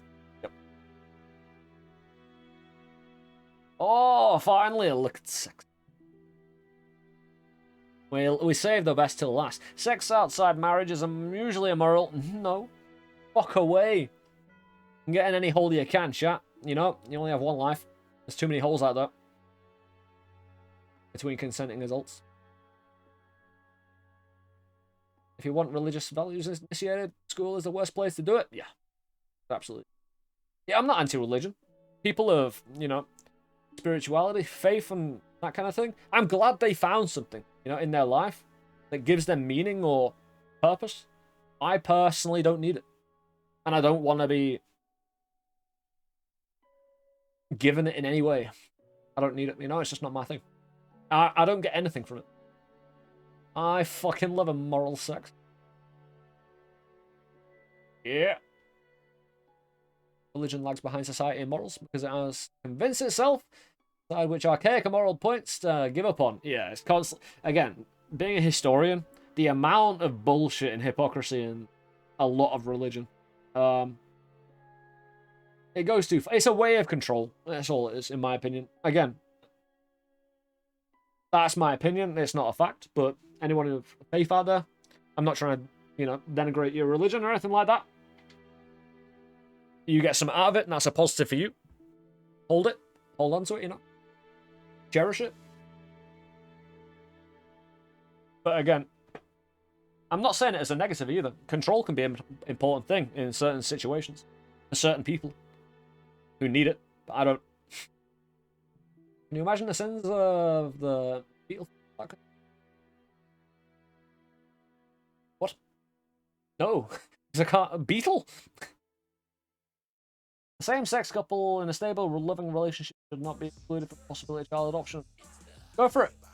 Again, I was watching XQC do this, and he had the perfect argument.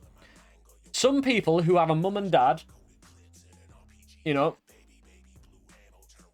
don't have a stable, loving mum and dad kind of deal, you know? Some people who have a single dad, you know? Well, a single dad. What person has two dads can be still in a stable and loving relationship. Again, some unfortunate people don't have, you know, a mum or a dad. Hey, Shermanator, how you doing, man? I don't think it really matters. No, just because, say, they're in the same-sex relationship, it really... I think the paranoia from the other side who disagree would say, oh, they're going to instill gay values. It's like, what are gay values, you know? What are same-sex values kind of deal, you know? They're not going to teach their child to be gay. It doesn't work like that. And again, it's just the more love and loving relationships you can get out there, especially when it concerns kids and helping them grow up right, you know? Good thing. Especially if it's child adoption. The kid has no parents in the first place, so it's only going to be a positive. Pornography depicting consenting adults should be legal for the adult population.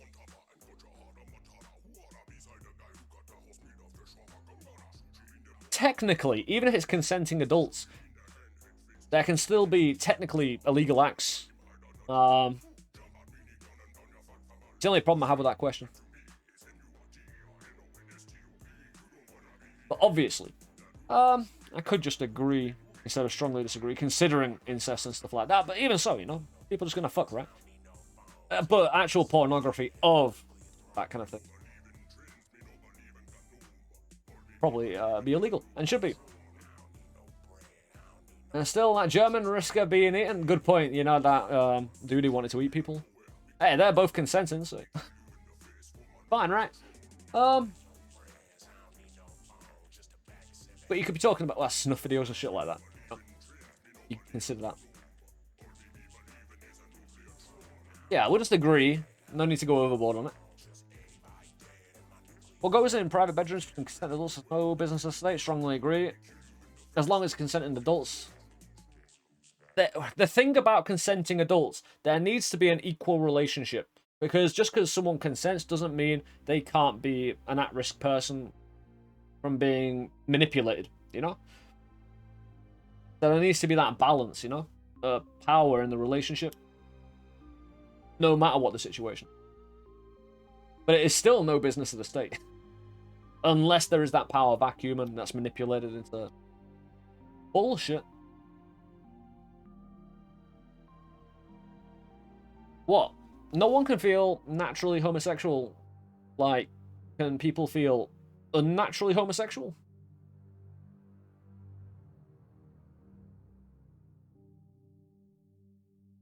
And there is no consent. Good point.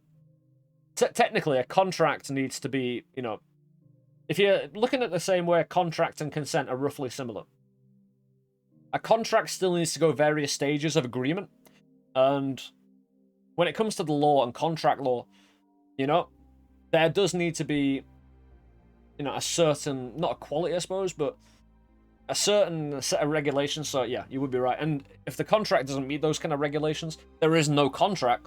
So we can argue there would be no consent if it goes beyond a certain level of stability. And oh yeah, I have to throw in the towel. Yeah, it's like 18 minutes to 3 here. A big, good stream this though. Again, great way to start off the weekend after such a shitty, good game of Night. Again, I can't hate on Night no matter how much it fucks me over. Anyway, these days open. Oh, we're about to see the fucking results though, dude. These days openness about sex has gone too far. I mean, these days, no, it's not exactly like people are. I mean, I expect tits on the internet. If people were coming up to me in the street and going, "Oh, you know," they're not though, so it's fine. And when it does that, it's gone too far. Right, when it comes to left and right, I was halfway between left and center when I was about 20. When it came to authoritarian, libertarian, I was halfway between libertarian and center again, so bang in the middle of bottom left. Or so I think I would have been Gandhi when I was 20. Oh, I've become more left. How the fuck has that occurred? I think I've become, like, I was bang there when I was. You see what the pointer is? I was bang there, man. Become more fucking communist, secret communist chat. I'm gonna have to, you know, get on a list somewhere. Have you played Source of Madness yet? I have not. I'll copy and paste the name though and give it a good search after the stream, man. Thank you for the recommendation. I appreciate that. Again, we are looking for buying a new game soon, so take it in peace. That's it. Beautiful. But yeah, highly, you know, a lot of minus numbers there. Well, I'm relatively stable, you know. Hey, you know, certain answers have changed since I was 20, you know. However, apparently my answers have become more fucking radical and more libertarian. Hey, you know, I'm all about being free. However, my friends,